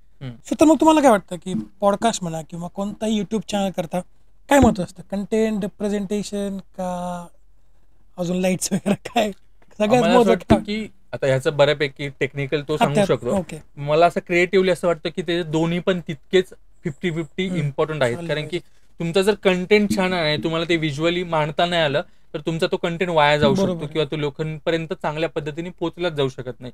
किंवा तो जरी पोहोचला तरी ते लोकांना बघण्याची इच्छा झाली पाहिजे की याचा कॅमेरा अँगल कसा आहे, याचं प्रेझेंटेशन कसं आहे. त्यामुळे तो कंटेंट आणि व्हिज्युअलायझेशन पण तितकंच महत्वाचं आहे. बरोबर. तू बिअर बायसेप्सचे पॉडकास्ट बघ किंवा राज शेवाणीचा पॉडकास्ट बघ, इतकी क्लीन फ्रेम दिसते, इतकी क्लीन फ्रेम दिसते की ती फ्रेम, ती लाइटिंग आपल्याला बघू वाटते. स्टार्टिंगला पण आम्ही पण ज्यावेळेस आउटडोर पॉडकास्ट करायचो त्यावेळेस आम्हाला बऱ्याच जणांनी सांगितलं की शुभम हे नाही बघू वाटत आहे. हा, तर आम्ही ते एक्सेप्ट केलं. आम्ही आमच्या लाईट्स मध्ये चेंजेस केले, आम्ही आमच्या फ्रेम्स मध्ये चेंजेस केले, आम्ही एक कॅमेरा वाढवला. अगोदर तर आमच्या क्लोजला कॅमेराच नसायचा, अगोदर फक्त गेस्ट आणि मास्टर एवढंच आम्ही ठेवलं होतं, 2च होते. पण नंतर आम्ही कॅमेरेज वाढवले का, तर ती गरज होती कॉन्टेंटची. पण कॉन्टेंट साईड आम्ही बघतोय का, तर 100% बघतोय. पण कॅमेरेज पण तेवढेच महत्वाचे आहेत, लाइटिंग्स पण तेवढीच महत्वाची आहे. तू समीर दादाचा आणि नीलचा पॉडकास्ट काढून बघ, त्याची जी ब्ल्यू कलरची लाईट आहे, क्लास, ती लाईट बघितल्यानंतर असं वाटतं की नाही हा पॉडकास्ट आपण बघितला पाहिजे. सो टेक्निकली तेवढंच मॅटर करतं. पण मग सेम लीला म्हणाल तसं की 50-50% जर तुमचा कंटेंट किंग नाही तर टेक्निकल घेऊन काय करणार आहे तुम्ही. आणि जर तुमचं टेक्निकल स्ट्रॉंग आहे आणि तुम्ही ऑन कॅमेरा जर काहीच करत नसाल तर मग काहीच फायदा होणार नाही. पण तरी पण मला अजून असं वाटतं की कंटेंट इजच किंग. कंटेंट 60% आणि 40% टेक्निकल आहे. पण विदाऊट टेक्निकल तुमचा कंटेंट किती बाप आहे, तो कसा पोहोचवणार आहात तुम्ही, नाही पोहोचू शकत. बरोबर. नाही, माझा पॉईंट असा आहे ना की जर कोणी सुरुवात करते ना तर थोडंसं टेक्निकली तिकडे झालं तरी बागू शकतं, कदाचित पण मग कंटेंट मध्ये नाही कॉम्प्रोमाइज करू शकत तुम्ही. 100% कंटेंट मध्ये कधीच कॉम्प्रोमाइज नाही करू. आता मी सुरुवात केली तर लाईट्स खूप खराब होते. तुम्ही जुने व्हिडिओ जाऊन कुणीही बघा, तुम्ही आता पण चेक केले ते तुम्हाला काय व्हिडिओ ते, पण त्यातले काही व्हिडिओ व्हायला लागले. कारण की सगळ्यात पहिले 20 व्हिडिओ तर मला असं वाटतं 20 ते 30 व्हिडिओ कंटेंटच किंग आहे. त्यावेळेस तुम्ही काय, मग आता मी कित्येक जणांना बघितले की त्यांनी छोट्या छोट्या मोबाईल्स वरती केलेले व्हिडिओ व्हायरल झाले जुने. भुवन बीबीचं तर मोठं उदाहरण आहे की पहिले 20-30 व्हिडिओ तुम्ही कसेही करा, लोक तुम्हाला बघायला आली ना स्टार्टिंगला, नंतर मग तुमचे एकदा का सबस्क्रायबर वाढले, मग मोठा सेटअप आल्यानंतर बीबीला आता पण बघतो आपण. मग त्याने मोठी वेब सिरीज केली हॉटस्टार सारखी की आपण बघायला जातो का, तर तो तिथं गेला. सो कंटेंट किंग आहे. आणि जे कोणी नवीन युट्यूबर्स येतात, युट्यूब चॅनल ओपन करतात, त्यांना तर हेच सांगणे की स्वतःकडे जो कंटेंट आहे ना, स्वतःचा जो USP आहे तो ओळखून कारण काय होईल करायला पाहिजे. की काही जण याचा अर्थ काय घेतील की शिवम दादा म्हणला होता की नाही टेक्निकल क्लिअर पाहिजे, तर आपण टेक्निकल म्हणजे क्लिअर करू शकत नाही, आपण कॅमेरा घेऊ बाई 1 लाखाचा मग सुरू करू. काही पॉईंट नाही, सुरुवात आधी करा, मग त्याच्यानंतर तसं टेक्निकल मध्ये आम्ही पण अशा बऱ्याच गोष्टी आहेत की ही गोष्ट येऊ मग सुरुवात करू असं म्हटलं आणि कधीच नाही झाली. तुम्ही सुरुवात करणं गरजेचं आहे. मग तुम्ही ते लिनोवोच्या फोन पासून करा, छोट्या फोन पासून 20,000च्या की आयफोन पासून करा, कशावरून पण करा, सुरुवात करणं गरजेचं. कारण की आता तुमच्याकडे असणारे मोबाईल, आता मला असं वाटतं की प्रत्येक 2 माणसाच्या नंतर एक आयफोन तरी आहे. कारण की आयफोन आहे, किंवा आता आयफोन जरी नसला तरी चांगल्या मोबाईलमध्ये चांगले कॅमेरे येतात. तुमच्या घरातच इतके छान जर तुमच्याकडे गोष्टी असतील आणि तुम्ही शूट करू शकत असाल, किंवा आता नवनवीन कंटेंट क्रिएटरला पण माझं असं म्हणणं आहे की तुम्ही शूट करा आणि टाका.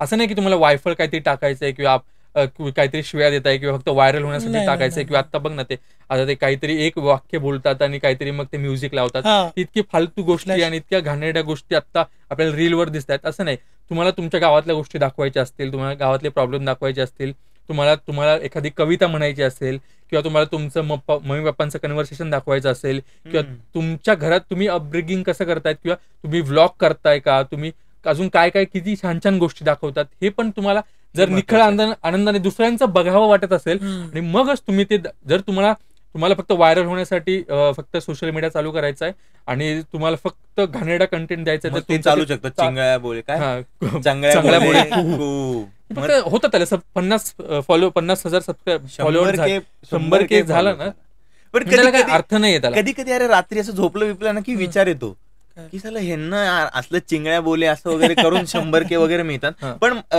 मार्क माय वर्ड की हे लॉंग टर्म टिकणार नाही. हे फक्त एक हवा आहे, वाऱ्याची झुळूक येते आणि ती जाते, पण कायम तुम्हाला तो काही रील्स तुम्ही पाहिजे असतील किंवा नाही का, आपण टिकटॉक आलता एका पॉईंटला तेव्हा इतके व्हायरल झाले सगळ्यांच्या मोबाईल तेच, पण आता कुठे दिसत आपल्याला, कुठेच नाही कुठं दिसत. लॉंग टर्म आणि मुळात आम्ही त्यांच्याशी कम्पेअर नाही करत आहे, आपली सुरुवात वेगळ्याला धरून सुरुवात झाली, आपल्याला काम वेगळं करायचंय, त्यांच्याशी काय असं कम्पॅरिझन नाही. बरं, तर मग पॉडकास्ट बनवताना किंवा तुमचे व्हिडिओ बनवताना तर काय अशा टेक्निकल अडचणी आलेल्या कधी? आता मला सांगतो, माझं काय झालं की डायरेक्ट रेकॉर्डिंग गायब, म्हणजे डायरेक्ट ती क्रॅश झालेलं, ती सॉफ्टवेअर मी वापरतो ते, असं कधी झालंय किंवा कधी प्रॉब्लेम आलाय कधी?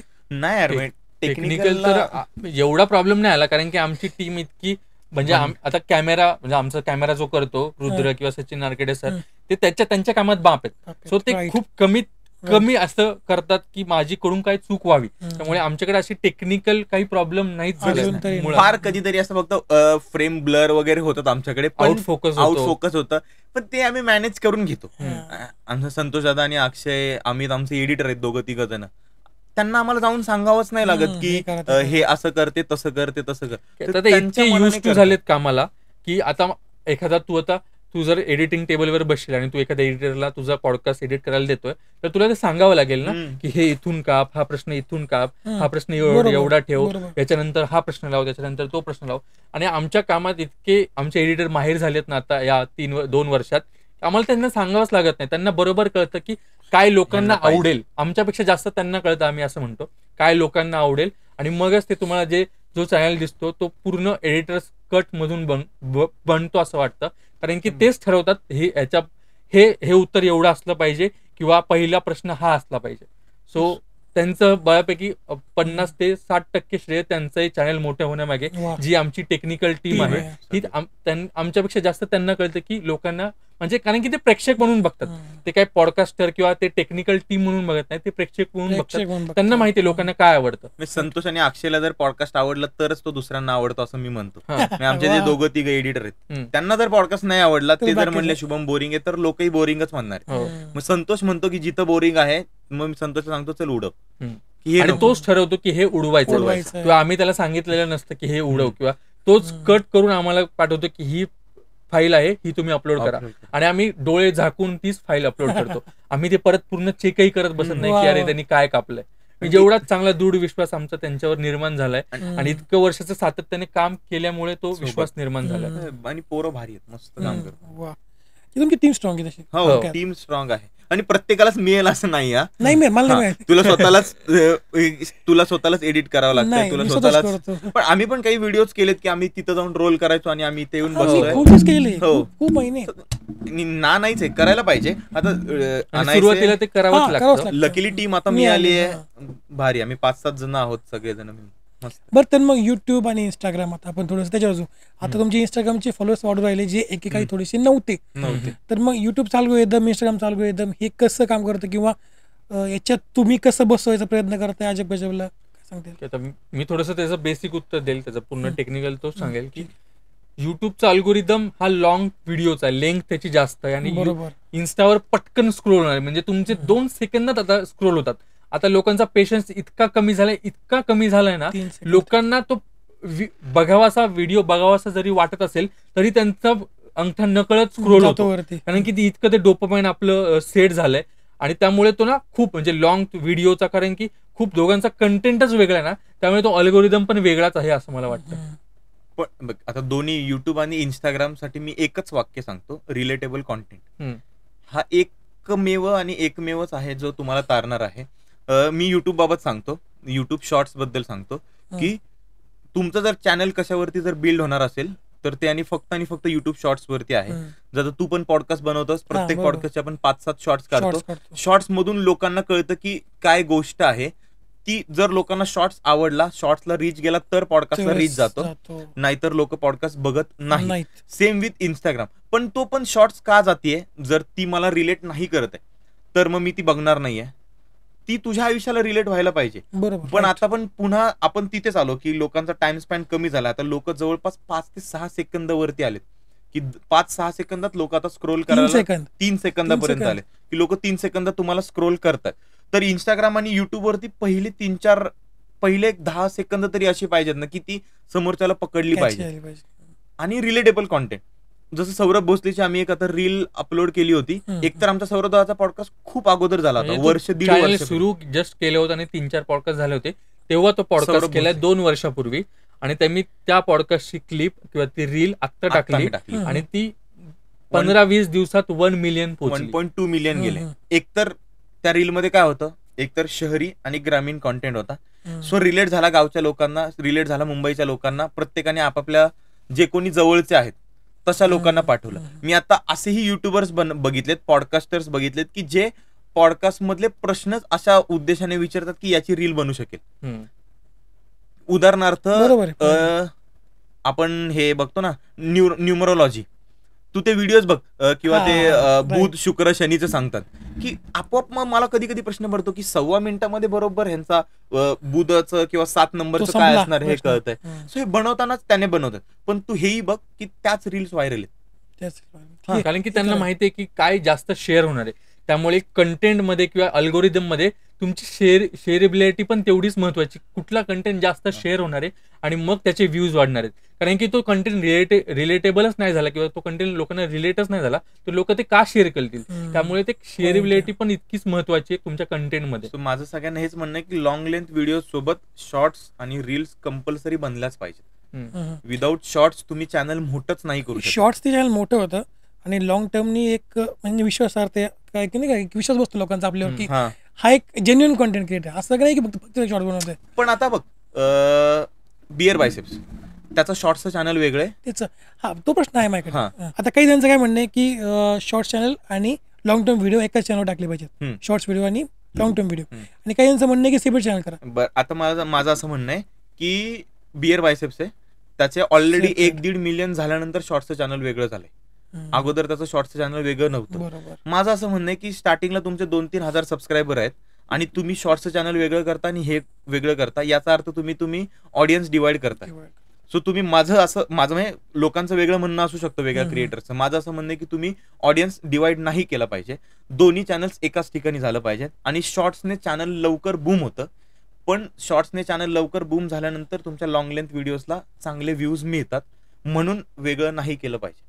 मी शार्प मताचा आहे. आणि शॉर्टमुळे तुमचे सबस्क्रायबर जास्त वाढू शकतात. तुमच्या फुल लेंथ व्हिडिओ तो जो चॅनल असेल, तुम्ही एकच चॅनल जर ठेवला तर तुमचे सबस्क्रायबर पण शॉर्ट्स व्हिडिओमुळे जास्त वाढतात. आणि आता तू बघ शॉर्ट्स, जर आता जे कोणी टेक्निकल शॉर्ट्सच्या खाली आपण रिलेटेड व्हिडिओ ऍड करतो, तिथं तू जर मोठं चॅनल ओपन केलंस मोठ्या लॉंग लेंथचं, तर ती लिंक तुला तिथं टाकता येईल का? नाही. मला माहिती आहे की सिद्धू दादाचा जर रील टाकली तिथेच माझ्या पॉडकास्टची लिंक आहे. लोकांना वाटलं की अजून बघायचं, लोक त्या लिंकवरून माझ्या पॉडकास्टवर येतात. सो मला नाही वाटत की. आणि पुढचं म्हणजे की युट्यूबने जर तशी सोय दिली तर मग ते तुम्ही चॅनल सेपरेट करायला दिली नाहीच ना. किंवा प्रत्येकाचा वेगवेगळा पर्सनल मुद्दा आहे, ठीक आहे, आता ते चॉईस आहे लोकांना. दोन मॉनिटायझेशन एकदा का आता राज शेमानीला माहिती आहे ना की माझं लॉंग लेंथ व्हिडिओ चालणारच आहे, माझं शॉर्ट्सचं चॅनल वेगळं नसलं तरी. राज शेमानी शॉर्ट्स वेगळे, राज शेमानी क्लिप्स वेगळे. तिन्ही ठिकाणी त्याला गोल्डन बटन आहे, पण तो तिथे पोहोचलाय. आपल्यासारखे क्रिएटर जे सुरुवात करतात त्यांनी तरी असं नाही करायला पाहिजे. 1 मिलियन झाल्यानंतर तुम्ही करूच शकता. त्याकडे आता तेवढी पैसे आहेत, त्याचं किती, माझं असं म्हणणं की 1-2 मजली ऑफिस वगैरे असेल, खूप प्रचंड. त्याच्याकडे ती मुभा आहे, आपल्याकडे नाही. तर मग आता तुमच्या बद्दल की हिंदी भाषेत सुद्धा पॉडकास्ट होते, तर मग मराठी सुरू करावं असं वाटलं. माझ्याकडे माझं उत्तर वेगळे, कारण की आमची भाषा मराठी आहे. आम्ही हिंदीत, आम्हाला पण असं वाटत असेल ना की हिंदीत पॉडकास्ट शूट केल्यानंतर किंवा हिंदीत आपण व्हिडिओ अपलोड केल्यानंतर तो जास्त लोकांपर्यंत जाईल. पण ते हिंदीत काय, त्यात मातीच तो गंधच राहणार नाही त्या पॉडकास्टचा, किंवा ती आमचं वाटणारच नाही. तर आम्ही उगाच का हिंदी पॉडकास्ट शूट करू किंवा हिंदी भाषा उगाच का आम्ही व्ह्यूज साठी हे करू. कारण की आमचा जीव ज्या मराठीत आहे, तर आम्ही जो जीव लावतोय चॅनलला तो जीव आम्ही आमच्या भाषेलाच लावू ना. किंवा माझं वेगळं उत्तर आहे की समीर चौगुलेंना हिंदीमध्ये थोडी बोलावणं होतं, है ना. सो ऍज अ क्रिएटर म्हणून किंवा ऍज अ कॉन्टेंट क्रिएटर म्हणून आपलं काम आहे की प्रत्येक जण म्हणतात ना की इंडस्ट्री मोठी होत नाही. आम्ही जेव्हा सुरुवात केली त्यावेळेस मला असं वाटलं की मराठी भाषेमध्ये त्यांच्या स्टोऱ्या सांगणारं कोण नाहीये. कुणाला माहिती होतं की सिद्धार्थ जाधवची काय स्टोरी आहे, समीर दादाची काय स्टोरी आहे. सो मोठमोठ्या सेलिब्रिटीजना मोठमोठे हिंदी पॉडकास्टर्स आहेत, मग आपल्या मराठी लोकांसाठी कोण आहे. म्हणून मग आम्ही सुरू केलं की आपल्या चॅनेलवरती त्यांना बोलू आणि आपण सुरू करू. जसं अमुक तमुकचा वेगळा USP आहे, त्याच्या गोष्टीच वेगळ्या आहेत, तसं आमच्या सेलिब्रिटींच्याच गोष्टी वेगळ्या आहेत की सेलिब्रिटींचं आयुष्य आम्ही सांगायचा प्रयत्न केला म्हणून. आणि मराठीमध्ये असं कोण नव्हतं त्यावेळेस, म्हणून मग आम्ही ते सुरू केलं. बरोबर. नाही, आणि मी जेव्हा सुरुवात केली होती ना तेव्हा मला एकच पॉडकास्ट होता, म्हणजे वायफळ. म्हणजे त्यावेळेस मी तुम्हाला पाहिलं नव्हतं फ्रँकली. पहिले 1-2 महिने मला तो माहित नव्हतं की अजब काय कोण आहे. मला नंतर कळलं, मी जे मला झाले आता जवळपास 6 वर्ष झाले असते, 1 वर्ष सुरू करून, तेव्हा मला कळलं नंतर की तुमचा पॉडकास्ट आहे. त्याचे फक्त मी पाहिलं तो वायफळ आणि अमुक तमुक 2च. मला असं वाटलं अरे फॅक्ट म्हणजे मराठीत तर नाही एवढे, आणि मराठीत पाहिजे, मराठीत नाही, हिंदीत करून काहीच पॉईंट नाही, मराठीत असले पाहिजेत. त्या हिशोबाने मी सुद्धा मराठीत सुरू केलं होतं. कारण की आता प्रत्येक एका चॅनल मागे प्रत्येक एक चॅनल मुलाखतींचा आहेच, आणि खूप खूप असं वाटतं की आता कुठेतरी हे थांबलं पाहिजे असं वाटतंय. म्हणजे फ्रँकली स्पीकिंग 2 पॉडकास्टर्स आहेत, आम्ही दोघं पण पॉडकास्टर्स आहोत. तरी पण मला असं वाटतं की पॉडकास्टला सॅच्युरेशन आलेलं आहे. हा फार तर आपण स्ट्रेच करून ना 2025 घेऊन जाऊ शकतो पॉडकास्ट सकट. जर अनोख्या स्टोरीज नाहीत तर पॉडकास्ट चालणार नाही. किंवा आता लोकांना इतके लॉंग लेंथ व्हिडिओ बघायची सवय पण नाहीये. सो पॉडकास्ट मला असं वाटतं की जे कोणी पॉडकास्टर्स म्हणून येतात त्यांनी अजून काहीतरी वेगळं पण करण्यासोबत याच्यात यावं. म्हणजे ज्याप्रमाणे स्केच व्हिडिओला एक सॅच्युरेशन आलंय. आता बघा, आता कुठलाच बियुनिक असेल किंवा असे स्केच चंचलानी स्केच व्हिडिओ करत नाहीत, आता ते सिरीज मध्ये घुसले. सो त्या स्केच व्हिडिओला जसं सॅच्युरेशन आलं तसंच पॉडकास्टला पण काही वेळानंतर येईल असं वाटतंय. कारण की किती इंटरव्ह्यू करणार तू, किती लोकांची सेम इंटरव्ह्यू करणार, किती वेळा, आणि किती लोकांना म्हणजे ऍस्ट्रॉलॉजी करशील, न्यूमरोलॉजी करशील, हॉरर करशील, डॉक्टरचा पॉडकास्ट करशील, पॉलिटिकल करशील, अजून किती करशील. हे संपू शकतं, किंवा हे प्रश्न किंवा हे व्हिडिओ, हे संवाद जरी नाही संपला ना तरी हे व्हिडिओ चालणं संपू शकतं असं वाटतं. बरोबर आहे. आणि मराठीत अजून थोडं लेट होऊ शकतंय कदाचित. हिंदीमध्ये आता खूप जास्त आहेत, खूप जास्त लिमिट नाही, पण खूप जास्त असलं तरी व्ह्यूज येतात. हे पण तेवढंच खरं आहे. बरं, तर मग आता आपला मग प्रश्न मागे होता की रेव्हेन्यू बद्दल, की पॉडकास्टिंग म्हणा किंवा युट्यूबर्सनी रेव्हेन्यूकडे कसं बघितलं पाहिजे. आता पिक्चर प्रमोशन झालं किंवा अशा गोष्टी येतात, काय सांगता येईल? सो आता बघ, युट्यूब मधून तर अगोदर लोकांना खूप वाटायचं 2 वर्षापूर्वी की युट्यूब खूप पैसे देतं. नाही देत, काहीच पैसे देत नाही युट्यूब. म्हणजे असं पण नाही की एकदमच चिचुकेच देत आहे, पण इतके पैसे देतं की हा तुम्ही तुमचं काम व्यवस्थित सस्टेन करू शकता. पण जर तू बाकीचे युट्यूबर्स बघशील किंवा इंस्टाग्रामवरचे हे बघशील, क्रिएटर्स बघतील, ते पैसे कमवतात प्रमोशन मधून. सो आता पॉडकास्टरसाठी एकतर वेगवेगळे पॉडकास्ट आहेत, जसं ह्याने सांगितलं हेल्थ पॉडकास्ट आहे, एज्युकेशनचे, स्पोर्ट्स आहेत, हे त्या लेवलच्या व्यक्तींना आपलं प्रमोशन करायचं असतं. सो तो एक पॉडकास्टरसाठी सगळ्यात महत्वाचा मुद्दा आहे. पण त्यात पण तुमचे सबस्क्रायबर्स किती आहेत, तुमचे व्ह्यूज किती आहेत त्यांना, कारण की ऍज अ ब्रँड म्हणून मला पण ROI काहीतरी सांगितलं पाहिजे. सो त्या गोष्टी एक आहेत. किंवा आता आमच्यासाठी म्हणशील तर एक तर फिल्म प्रमोशन आहे. आत्ता अगोदर असं होतं की आम्ही PRsना कनेक्ट करायचो. आत्ता असं होतं की ज्या मराठीतल्या सगळ्या फिल्म्स येतात, प्रत्येक फिल्मचा एकतरी PR आपल्याला फोन करतोय की अजब गजब मध्ये पॉडकास्ट करायचा आहे. सो काही वेळेस मॉनिटरी गेन मिळतो, काही वेळेस नाही मिळत, पण आपल्याला काही वेळेस आम्ही चेहरा मिळतो म्हणून करतो, किंवा काही वेळेस पैसे मिळतात म्हणून करतो. सो काही PR ने आपल्याला पैसेही दिलेत, काही PR ने आपल्याला पैसे नाही मिळाले, पण चॅनल आहे आणि तो आम्हाला क्रिएटर आवडलाय, तो माणूस आवडलाय म्हणून आम्ही पॉडकास्ट केलेत. सो ऑपॉर्च्युनिटीज आहेत. जर स्वतःचं काही करायचं असेल आणि जर प्रमोशन करायची असती, तू आता मी नाव नाही घेणार, पण असं तू कित्येक चॅनल वरती बघ की तुला लगेच कळून जातं की हा पॉडकास्ट पेड आहे. बरोबर आहे, हा ना, लगेच कळून जातं की या पॉडकास्टला असं चार्ज केलेलं असेल, ज्यात काहीही चुकीचं नाही. का नाही करावं? जर प्रसादला वाटते की ह्या ठिकाणी गेल्यानंतर माझं प्रमोशन होऊ शकतं आणि मग प्रसाद एवढे पैसे द्यायला तयार आहे, तर का नाही करायचं? बरोबर. अगोदर ब्रँड बिल्डिंग वेगळ्या पद्धतीने व्हायची. मला असं वाटतं आता सध्या पॉडकास्ट हे माध्यम आहे ब्रँड बिल्डिंग. तुम्हाला जर बिझनेसमॅन म्हणून मोठं व्हायचं असेल, तुम्हाला जर डॉक्टर म्हणून मोठं व्हायचं असेल, किंवा तुम्हाला पॉलिटिकल नेता म्हणून मोठं व्हायचं असेल, तर पॉडकास्ट हे तुमच्यासाठी पब्लिसिटी हे छान माध्यम आहे आहेच. असं वाटतं. का मग लल्लन टॉपच्या व्हिडिओज मध्ये जिथं आता परेश रावल बसलाय, परेश रावलच्या बाजूला एक बाउल ठेवलेला असतो आणि बाउल मध्ये पिस्ते आहेत आणि पिस्त्याचं ब्रँडिंग केलं. हा हम्म. बरोबर. सिम्पल लल्लन टॉपचे व्हिडिओ बरोबर. बघता. हे एक वेगळ्या प्रकारचं ब्रँडिंग ब्रँडिंग झालं. आणि हे पर्सनल ब्रँडिंग Personal. जे पॉडकास्टच्या माध्यमातून होतं. सो हे दोन्ही माध्यमांसाठी पॉडकास्ट आता सध्याला तरी बेस्ट Best माध्यम आहे. option. आणि काही नाही झालं तरी लोक म्हणतात की नाही पॉडकास्ट करू.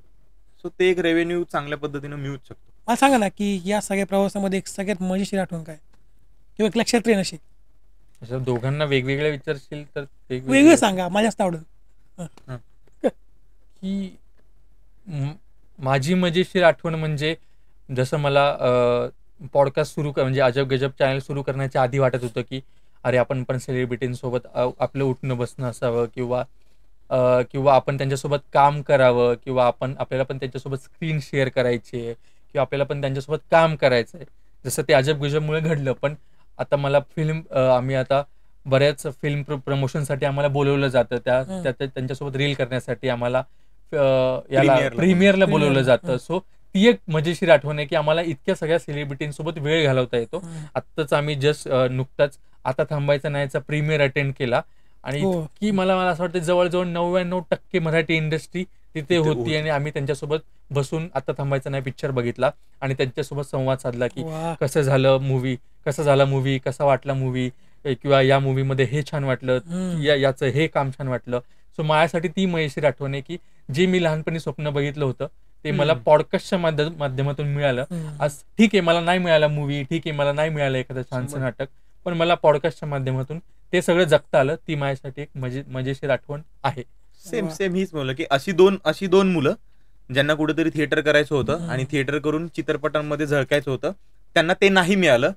पण त्या दिवशी 99% फिल्म इंडस्ट्री तिथं बघितल्यानंतर आम्ही अवाक झालो होतो की हिला सगळे इथंच आहेत, कोण नाही. म्हणजे की महेश मांजरेकर सरांपर्यंत सगळी गँग तिथं होती. आणि त्यावेळेस वैदेही परशुरामी लांबून बघितल्यानंतर वैदेही परशुरामी हाय करते, तुमची रील बघितलेली. हा किंवा सिद्धू दादाने तिथं गेल्यानंतर ओळखलं, मिठ्या मारतं. आम्ही ज्यांच्यासोबत पॉडकास्ट केला म्हणजे पर्ण पेटे असेल, किंवा अमय वाघ असेल, किंवा हेमंत ढोमे मागून आमच्या खांद्यावरून हात ठेवतो. म्हणजे काही मोठ्या गोष्टी नाही सांगण्यासारख्या, पण आमच्यासारख्यांना त्या खूप छान वाटतात की जे आम्हाला मुंबईत राहून करायचं होतं ते आम्हाला अजब गजब चॅनलच्या माध्यमातून मिळालं. तुझ्यासाठी आता हे आर्टिस्ट मोठे आहेत ना, तुझ्यासाठी आता अमय वाघ मोठा आहे किंवा हेमंत ढोमे मोठे आहेत, पण ती लोक आता आपल्याला इतक्या चांगल्या पद्धतीने ग्रीट करतात, ओळखतात. किंवा आता आम्ही परवा दिवशी सावनीताई भेटली होती, सावनीताईला मी असं म्हटलं की ताई आमचं अजब गजब नावाचं चॅनल आहे. आम्ही डायरेक्ट विचारतो अजब गजब नावाचं चॅनल आहे, तू आमच्यासोबत पॉडकास्ट करशील का? ती म्हणली अरे अजब गजब मस्त चॅनल आहे तुमचं, खूप आवडतं मला. सो ही फिलिंग भारी आहे ना. आणि इतके सगळे सेलिब्रिटी सोबत आपल्याला तिथे बोलवलंय आणि आपण त्यांचा एक भाग आहोत, याचा अर्थ आपण काहीतरी स्पेशल आहोत. याच्यासारखी भारी मुवमेंट नव्हती आमच्यासाठी. आणि आणखी एक मुवमेंट आमच्या चॅनल मधली की वारीचा आम्ही एक स्पेशल एपिसोड केला होता आणि आमच्या दोघांच्या आई वडिलांचं बॅकग्राऊंड हे बऱ्यापैकी वारकरी संप्रदायातून आलेलं आहे की दरवर्षी पप्पा पंढरपूरला जातात, मम्मीला विठोबाचं वेड आहे, किंवा कीर्तन ऐकत असतात, किंवा आणि त्यांना कधी वारी करता आली नाही. पंढरपूरला गेलेत ते, पण वारी करता आली नाही. पण आम्ही पहिल्यांदा थोडा प्रवास वारी सोबत केला आणि आम्ही पुणे टू दिवेघाटापर्यंत आम्ही व्हिडिओसाठी वारी केली आणि इतका छान मजेशीर अनुभव होता आमचा की साक्षात असं नसतं की वारीत तुम्हाला देव भेटतो. त्या दिवशी आम्हाला माहित नाही कोणाच्या रूपात भेटला असेल, पण तो देव भेटला होता जो आम्हाला तो मन प्रसन्न करून गेला वारीचा व्हिडिओ शूट करताना. आणि अगोदर आम्ही जे काही व्हिडिओज केले असतील पॉडकास्ट, ते आमच्या घरच्यांना आवडले का नाही आवडले असतील नसतील माहित नाही आम्हाला, पण वारीचा व्हिडिओ केल्यानंतर मग ते म्हणाले की चला पोरग काहीतरी चांगलं असं मजेशीर आहे. तो छानच झाला, मोमेंट आमची भारी होती. आणि अजून एक जे तुमचं आता मला माहित नाही तो शो कोणता होता, मी तुमची रील बघितली का शॉर्ट बघितला आठवत नाही मला, तुम्ही लेडीज कॅरेक्टर केलं होतं ते काय होतं सांगा मला थोडंसं त्याच्याबद्दल.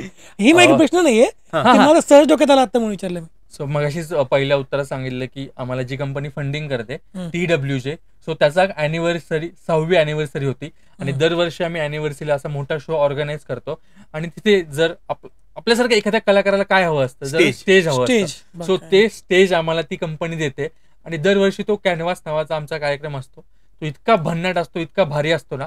आमच्यासारख्या कलाकारांना तिथे वाव मिळतो आणि आम्हाला तिथे काहीतरी सादर करायला मिळतं. आणि प्रत्येक कलाकाराची इच्छा असते की स्त्री भूमिका करावी किंवा स्त्री पात्र करावं. बरोबर. सो मला ते करायला मिळालं आणि मी फुलवंतीचं कॅरेक्टर केलं होतं. आणि स्त्रीच्या वेशात जाऊन लोकांशी गप्पा मारणं, जे आम्ही पॉडकास्टमध्ये करतो तेच आम्ही तिथे जाऊन तिथे केलं.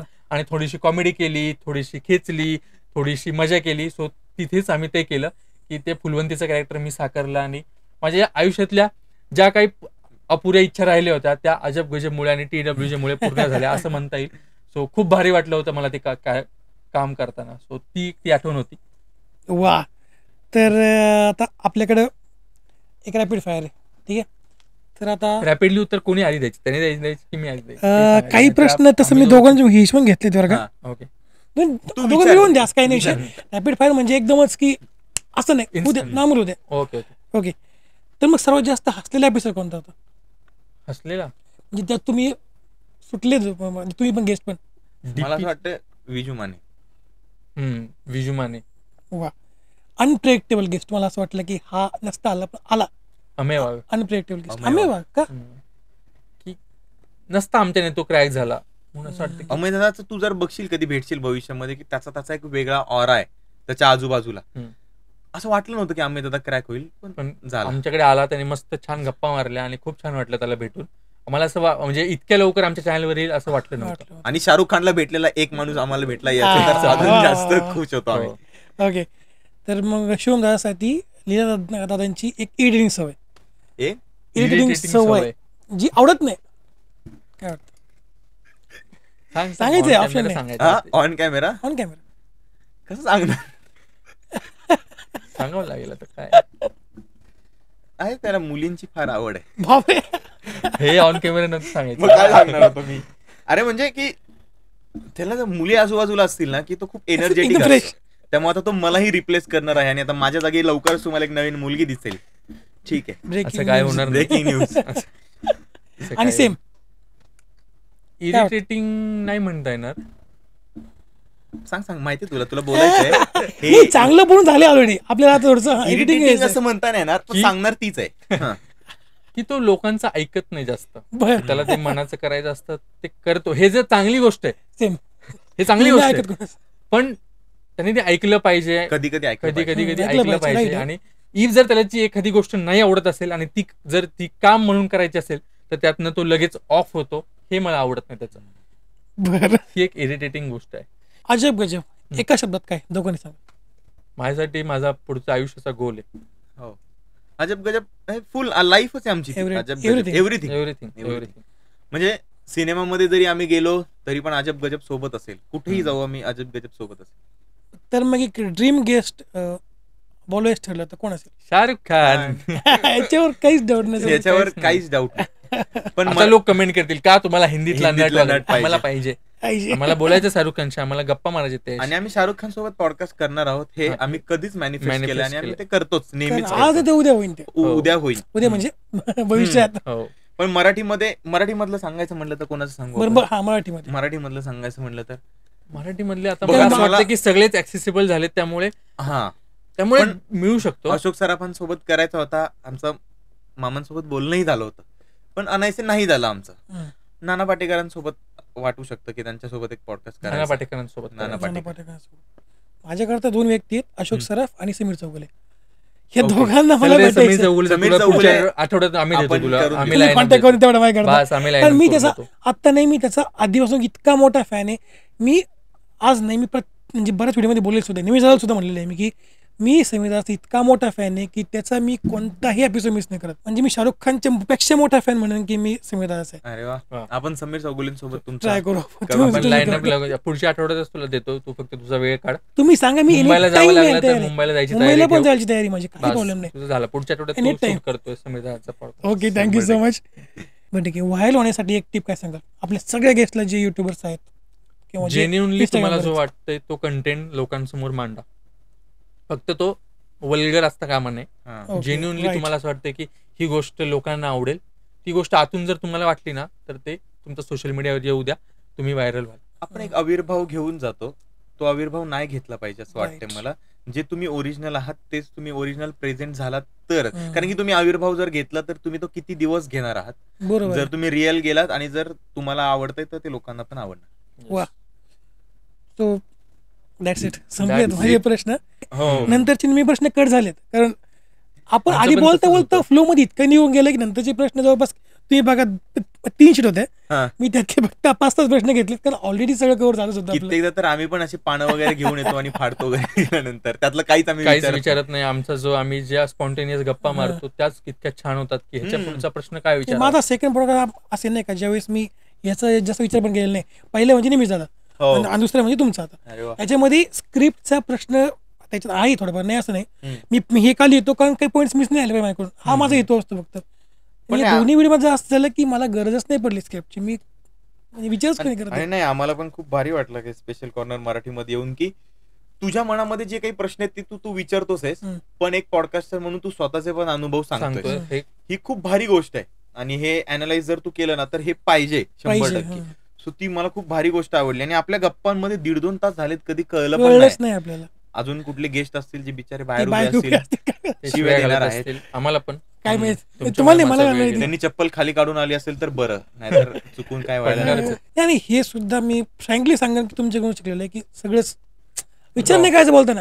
हम्म.